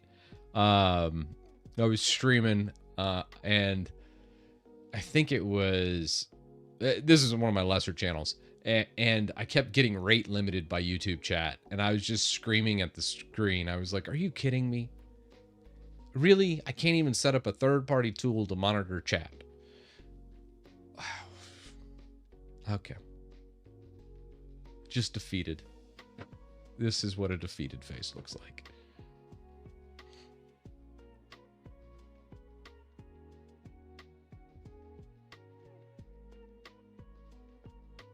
Well, I think really when it gets down to it, though, when it comes to like YouTube live service in general, I think Google is purposely sabotaging live service. Hear me out.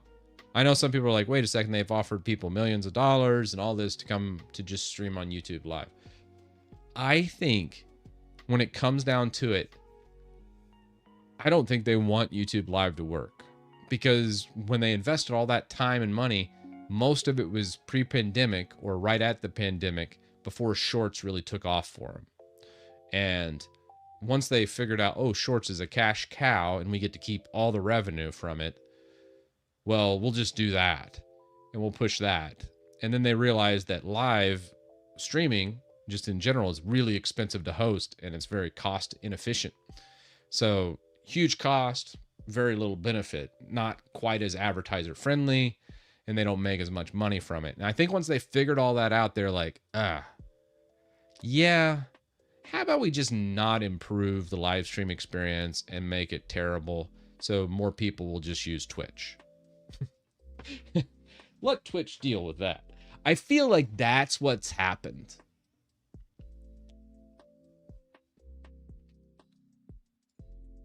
With at least YouTube live streaming in my idea. All right, what are we at? Task manager, performance, 74 processes, about what I anticipated. Seems a lot snappier.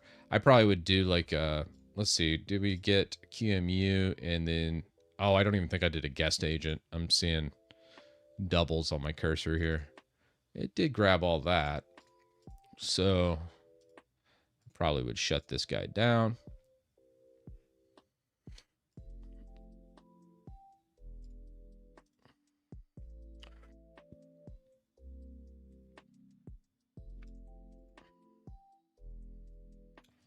Let's label that micro in. And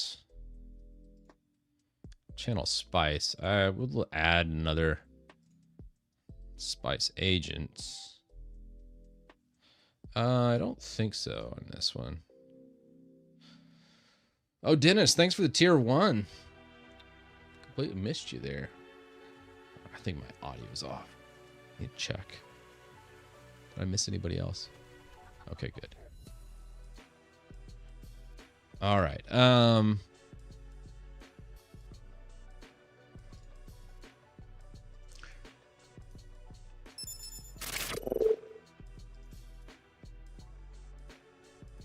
Thanks for the bits there, alternative. Now I want to get the QMU guest agent here is the big thing. I want to say, so there's the spice agent, which that's what this is. It's already there. But I want to say shenanigans.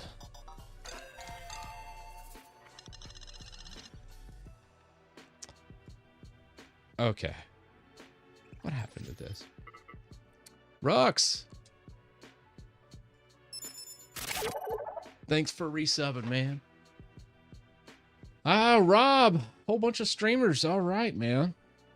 Everybody just bombarding me all at once. When it rains, it pours.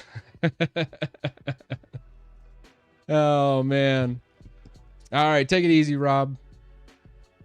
Tell me, Chris, is it possible to have Windows XP VM with 3D acceleration? Ooh, I don't know. On XP, it's a little bit dicey. You can't really do a lot of the agents and things like that. It's just not compatible anymore. Maybe like something old, like a really old version of QMU might support that, but nothing normal.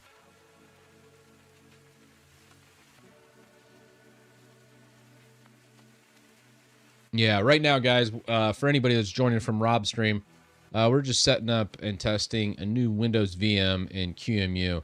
Right now, I guess I'm just drawing a blank on the VMU or the QMU guest agent. And I want to say it was right in here, and I cannot remember for the life of me what I did. I'm just going to go through each one. I want to say it was in channel. Ah, here it is. There it is. It's like, it's in here somewhere. That's it. So we get the guest agent going, and that will improve our performance. Come back over here. We're just going to come over there, and then we should get all, we'll switch the resolution up, and then we should fix a lot of the lagginess. Because QMU is just the best. It is the absolute best. So 1280 by 800. No change there. That's okay. We'll switch this out. We'll shut it down again. We'll switch it over to VirtIO for the GPU. I think it's probably set at like QXL. Yeah.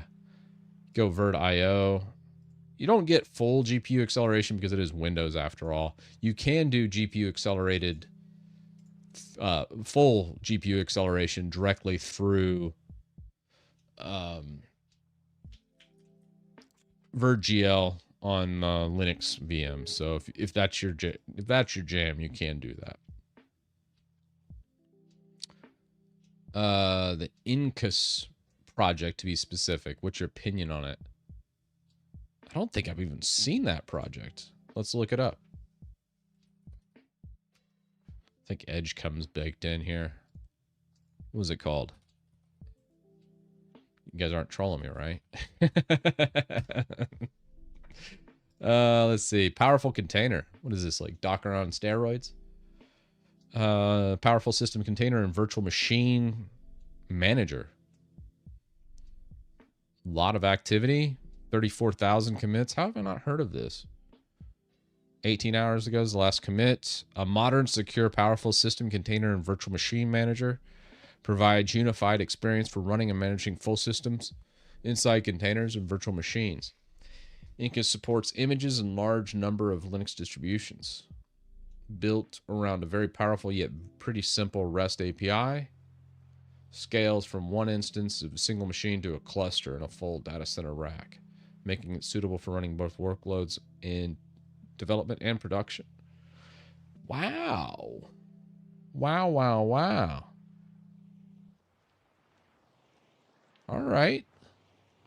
Well, let's I'm going to actually start that.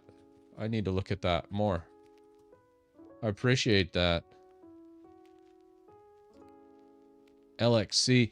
Oh, you know what? I think I've used LXCs quite a bit, and y'all are going to laugh at me.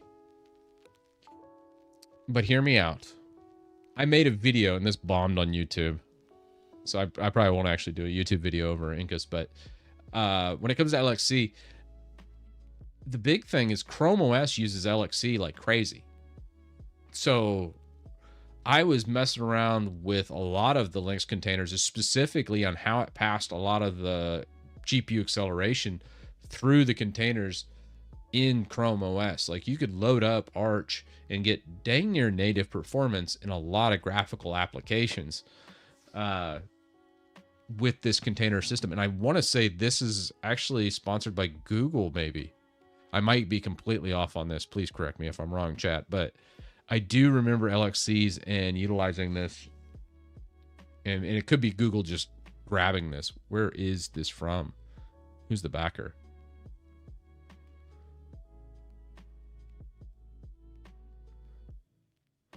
Proxmox is moving over the Docker, I believe. They're going to convert your existing LXCs to Docker containers. Yeah, that's an interesting take.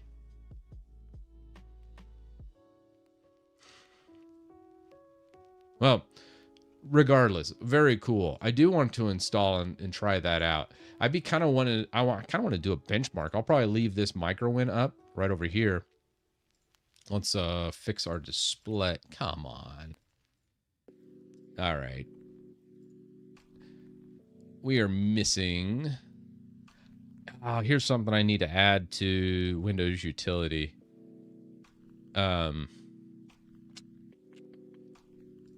Yeah, it's not grabbing the VirtIO drivers. So what I would probably add to this utility for loading up specifically Windows VMs, because I do that quite often, as we've seen on this stream. I really want to add easy support for installing the guest. So I always am hunting this down every single damn time. The VirtIO drivers. And I think Fedora is probably the best because it's come from the Fedora project, downloads, direct. And then I usually go latest. And then I always grab the WinGuest Tools exe. And then I just open that file. And then it just grabs and installs all my stuff for me. That's the easiest way I've found to install the drivers. And I know I could automate that in like a PowerShell script. Just get the rest. So this is going to improve the performance, resolutions, everything just so drastically. So let's finish that. We'll get the guest agent, driver, QEMU guest agent going, and we'll give it a reboot. Okay, you got this, Rex. All right, sweet. I'll make an issue. Let's do that. All right, it's issue time. The whole purpose of this stream was to show project planning and issues. And here, all I did was mess around. I just like messing around so much on this. All right. Integrate vert IO guest drivers in probably the config tab, not the tweaks tab, so it'd be an easy one to do. Add vert IO drivers quietly using the Fedora vert IO installer. And let's grab that link. Let's go vert IO drivers Fedora.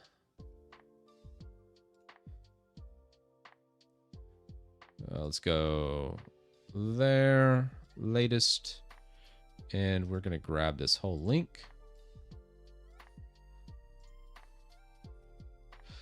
Let's throw that in there for anybody that wants to tackle that. Solution.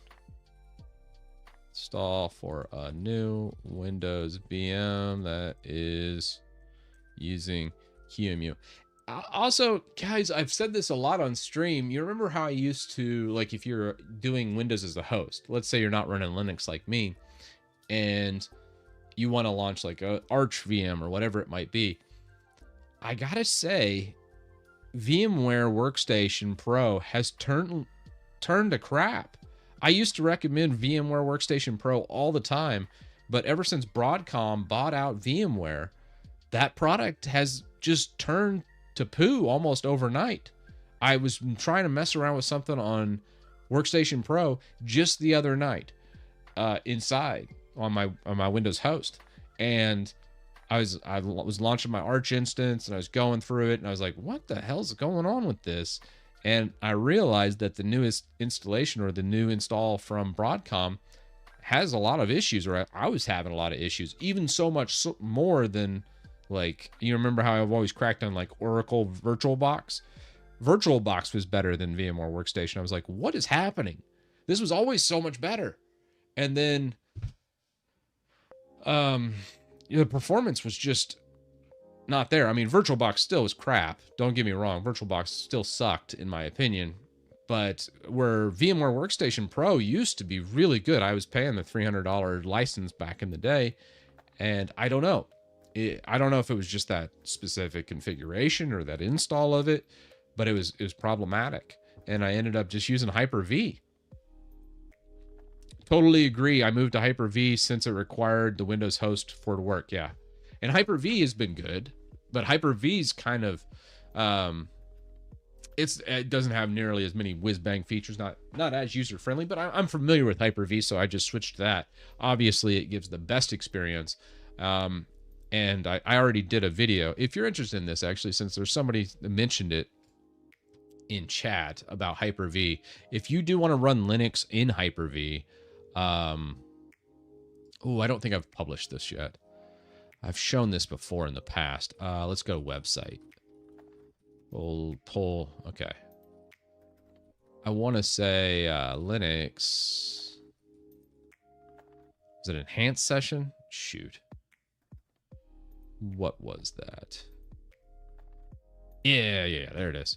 All right, enhanced Linux support in Hyper-V. So you can get enhanced session working by configuring XRDP and Xorg. This is just the Arch install. And then in the Windows host, you set these up with this enhanced session mode.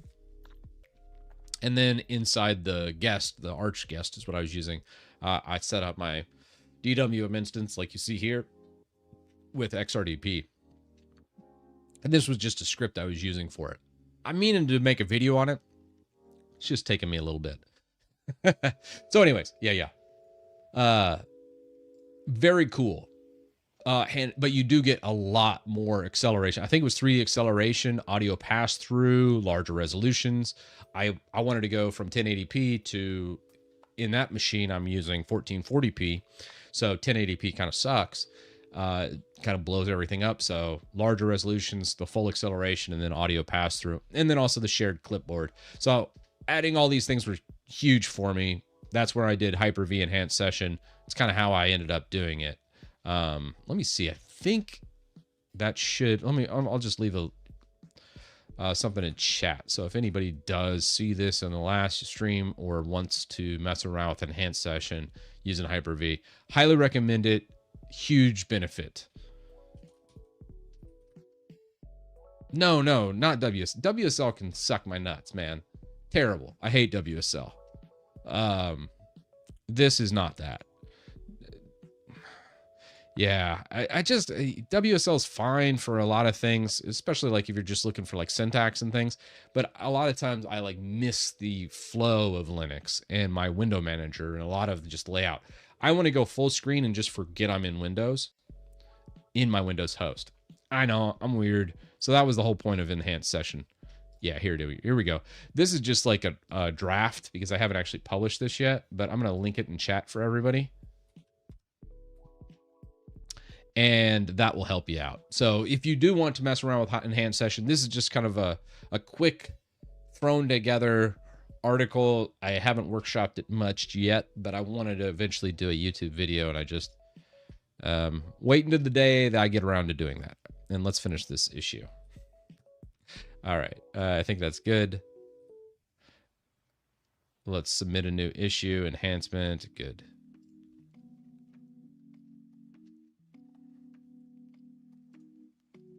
Yeah, WSL-G is not bad, but unreliable. And then, I mean, just Hyper-V with a full Linux guest. I mean, it just is so much better.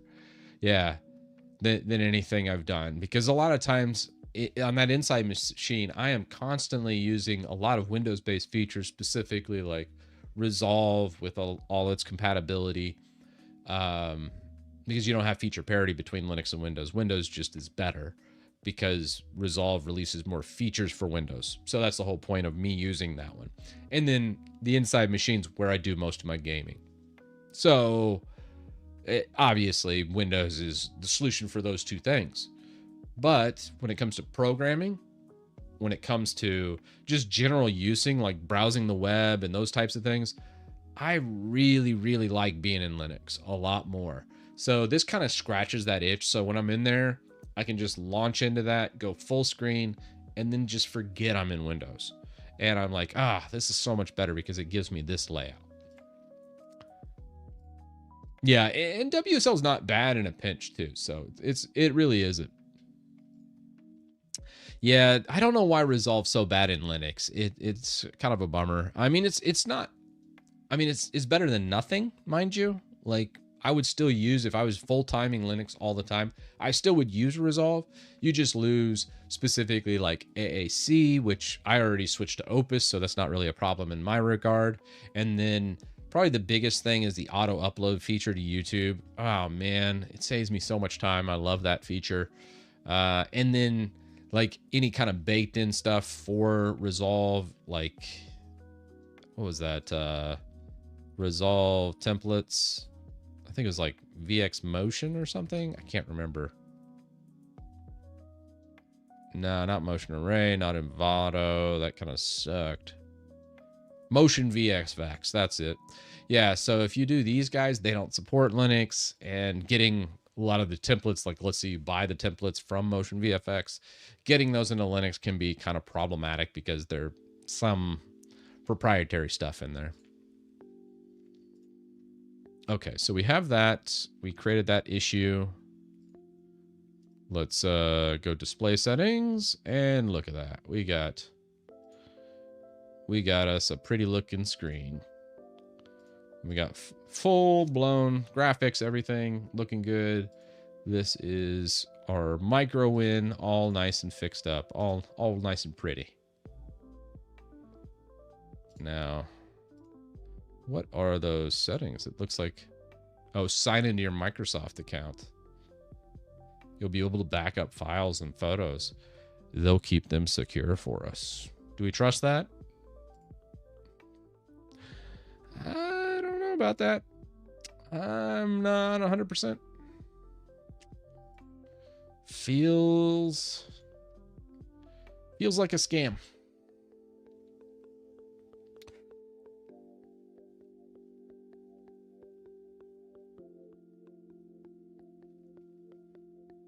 Oh, well, what did I miss that was a Linux topic?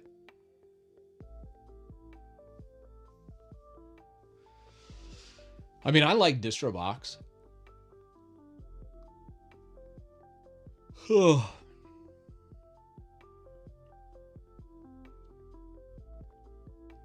Yeah, let me look at the code too. I think this PR is awesome though, Coding Wonders.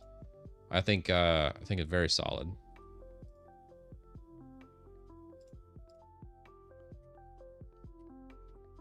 So let's look at the PR. First anniversary. We'll create a feature too, and then have more people test. Come on, what did I do?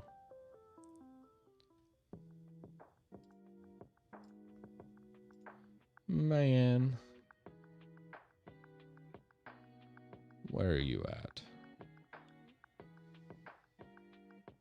Yeah, there we go. All right, here we go. So let's quickly browse through. I think I've already looked through most of this, but we're just going to look through the code real fast. Just to make sure nothing pops out at me. There's the remote desktop. Not like recall. Yeah, you had to leave recall in. What did recall break again, Coding Wonders?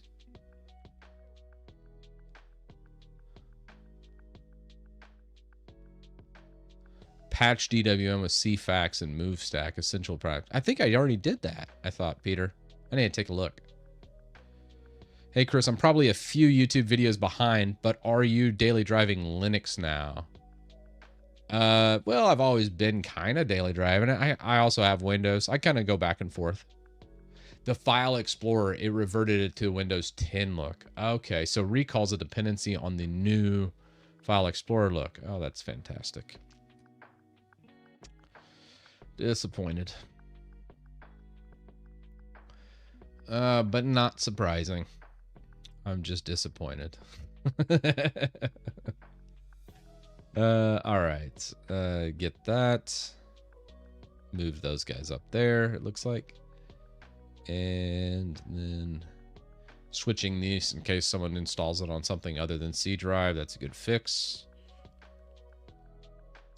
And then we have the environments for home drive right here. Perfect. Very few people would run into an error there, but I could see it popping up. Getting rid of some old excess baggage there when we used to do those tick boxes. And you added a couple more functionality for Windows 10, it looks like. I know Windows 10 users will be super happy with you. I told them, I was just like, nope, sorry, go pound sand. I'm not supporting Windows 10. But Coding Wonders, that's where contributors come in. Coding Wonders is like, I got you, fam. He's taking care of his Windows 10 users. And we got 24H2. Good stuff. And there we go. The download, I guess I already merged something for the download because I didn't actually see the download in here. I think that downloadability was added by Drift user in a past patch, huh? And I merged it in. I didn't even see it. That's what I was looking for, was the download code, but I think I merged that in a past stream.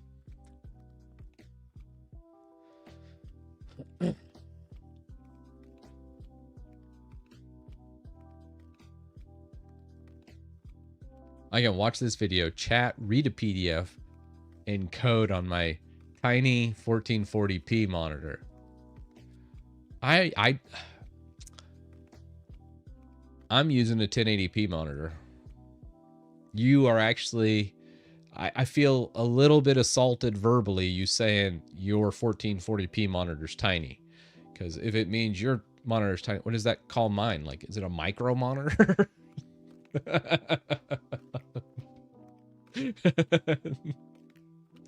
Oh. All right.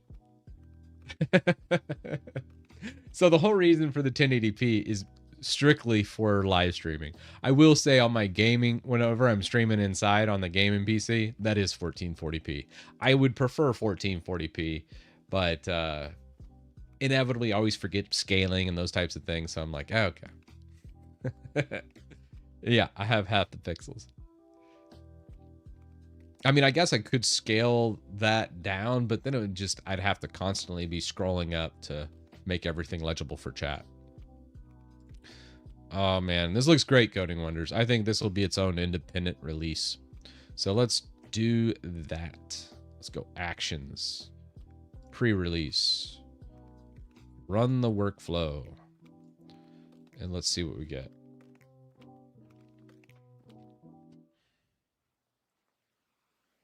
First time watching the live stream. Love the content. Laugh out loud. Good portions. Well, that's what I aim to be.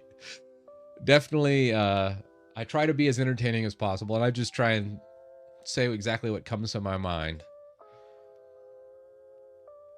But, I mean, at the end of the day, what I try to get from a lot of these live streams is just a little more progress on all these projects. And I think tomorrow we will tackle old Linux utility. It'll be a Linux utility day.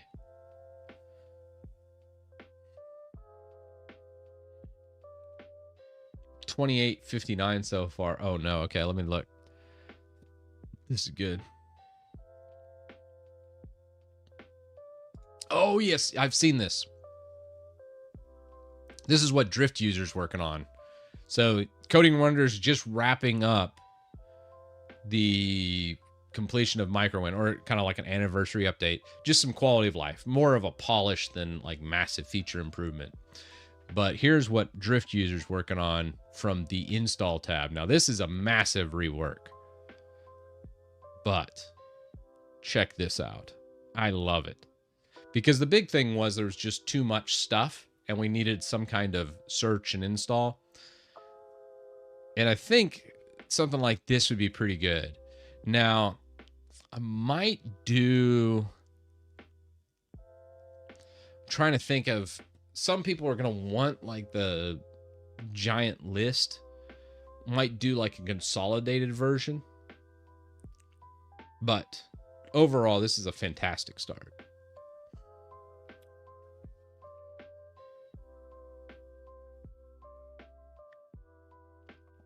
Well, thanks, Caleb.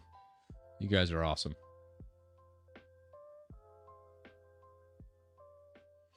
Linutil's distro agnostic, so it'll work pretty much. Debian, Arch, Fedora are the three big things I usually test for support on it. So all derivatives of Arch, Debian, and Fedora should work. The only thing that's like more of your oddball distros, like yeah, hell, even OpenSUSE has some support. But like Bazite, it'd be an atomic system. NixOS being immutable. Those types of systems where you're generating things and they're just built completely different. We may add some support to that. I think I will for Bazite, just because I love that distro. And yeah, but that'll probably come at a future date.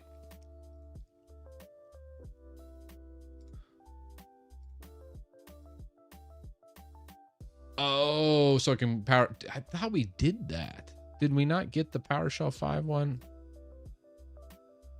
Stray comma at the end of 329 caused a compiling error in PowerShell 5. Ah. All right. Yep.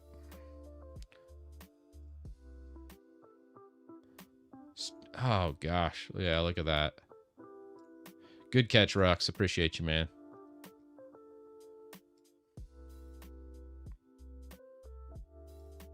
All right, let's build that pre-release one more time, shall we? And that'll be good. Let's wait for this to finish, and we'll be good. Oh, one other thing. Oh, no, we have the close issue. That's good. I was like, did I add that close issue? But yeah. Ugh. Bazite, such a funny word. Agreed. But I like it. There's worse, trust me, when it comes to Linux terminology and naming, Oof. Bazite's the least of all that. Oh man.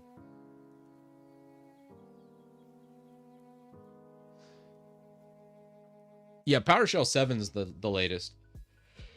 PowerShell's so weird on a naming convention. So it used to be called Windows PowerShell, aka PowerShell 5.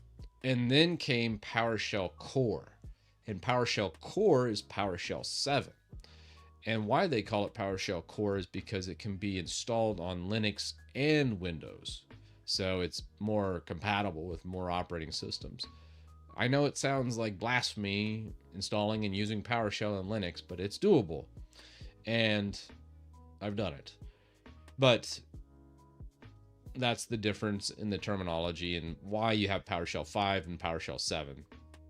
It took me a while to like equate those terms with that because I was like, okay, this PowerShell, okay, why didn't they just name it 5 and 7? But that's the gist behind the terminology of Windows PowerShell versus PowerShell Core.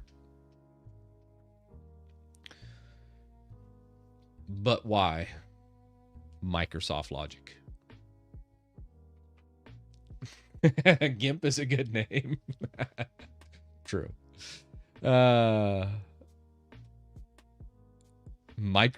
PowerShell. Too long. Yeah, I mean I think that's why they called it PowerShell Core for the latest version. And numbers are arbitrary. That's true because it went what was it? It went from Windows 98, Windows 2000, Windows ME, if we remember that, if we want to count that as a release. I don't. Windows XP, and then it went Windows 8 because okay, 8. Somebody liked the number 8 at Redmond, and then it went from Windows 8 to, or no, I'm sorry, Windows Vista, then Windows 7, then came Windows 8 because 8 comes after 7, and 7 was such a good hit. Then it came Windows 10 because they don't like the number 9, and then came Windows 11. Yeah. Oh, and there's 8.1 as well. That's true. Yeah. It's just, ugh. Yeah, 8.1's when they reinstituted the start menu. Because remember during 8, when they were like, you don't need a start menu. We're going to do a start screen. So when you hit the menu button, instead of it being a menu, it's the entire screen.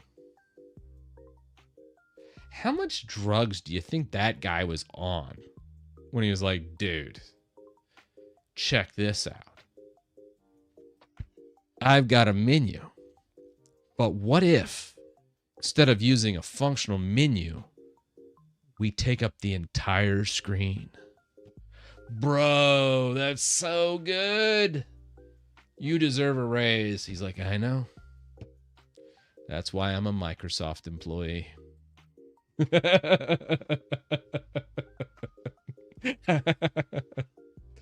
Correction, it was a start button when they were supposed to be a menu in update 3, but it was only landed on Windows RT.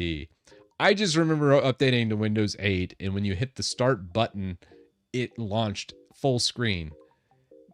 How do I know this? Because it's not just Windows 8.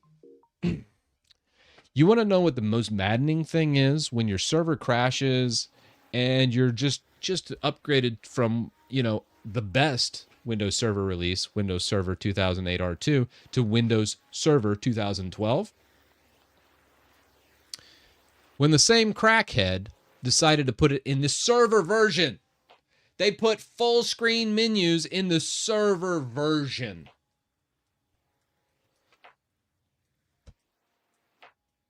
Like, what? Like,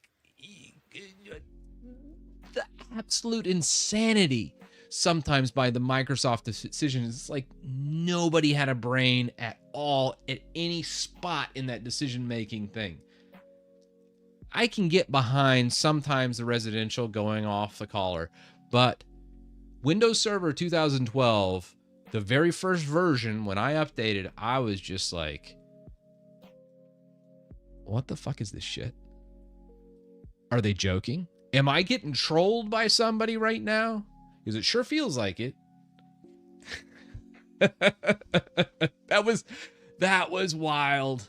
That was wild. Oh, ugh. Oh, getting all sweaty, get PTSD from that. All right.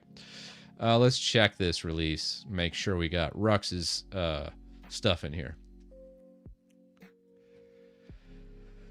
All right, let's go releases.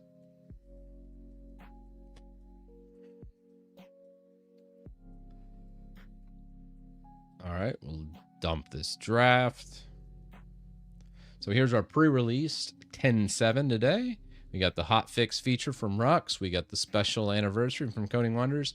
A couple other fixes. I think I'm going to actually dump the release, this release thing.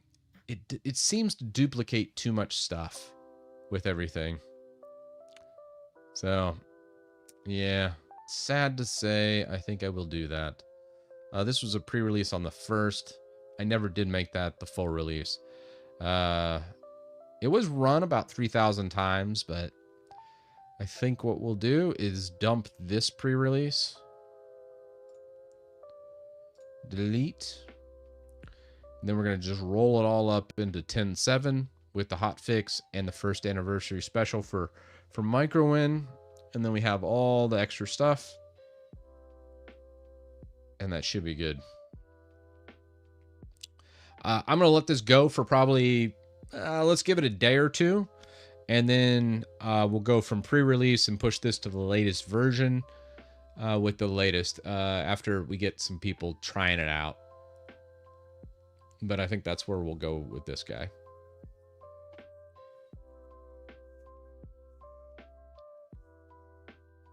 Yeah, and that's kind of what I'm doing now, Coding Wonders. I tried auto releases for a little bit there, and I was like, nah, that doesn't work. So I made just manual triggers on those actions to create this, and it gives me a good starting spot. And then I'll leave the pre-release, so if you go win dev on the extension, it'll launch into the pre-release. We can test it out for a little bit. I think it'll be great.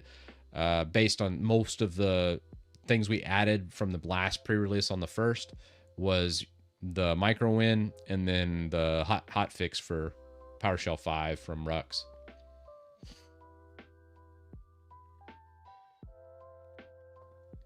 Yeah, we'll push it out on Friday at like 5 p.m. That's when I like to do my full latest releases. It sounds like a good time.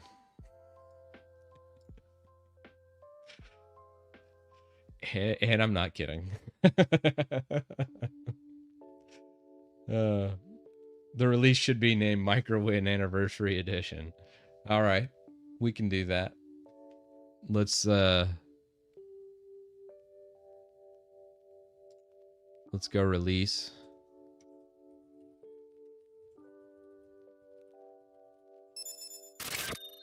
Edition. There we go. ZNH. Thanks for the tier 1, 2 months. All right.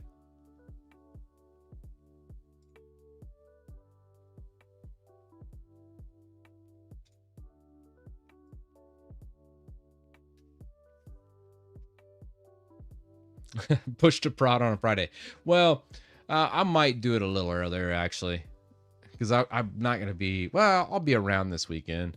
My brother's coming into town though, so I'm actually gonna put him in this room, him and his son. Hopefully he doesn't destroy anything. Eesh. The young kid, so I'm like, kind of stressing me out, but you know, it's okay. Invite DaVinci Resolve for a live chat. Talk about it on Linux parody. I would love that. I would love Linux parody on that. DaVinci Resolve also seems to favor NVIDIA cards drastically. Can I download your Linux distro somewhere with all the settings and stuff?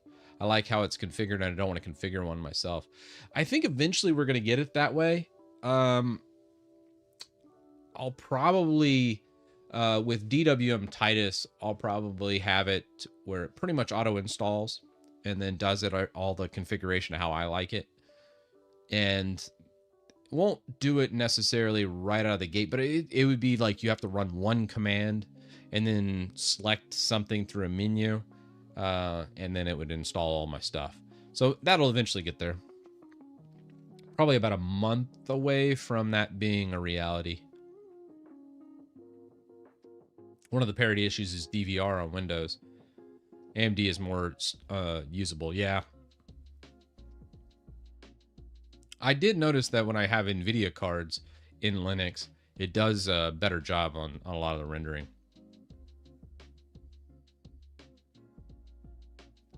Oh yeah, I love NixOS.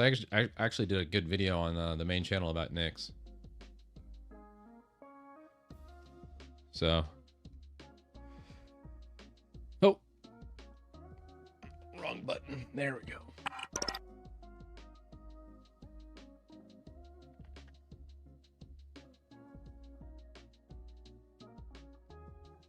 Shenanigans. Did a lot of testing of that PR. I used DISM tools for the testing of the images.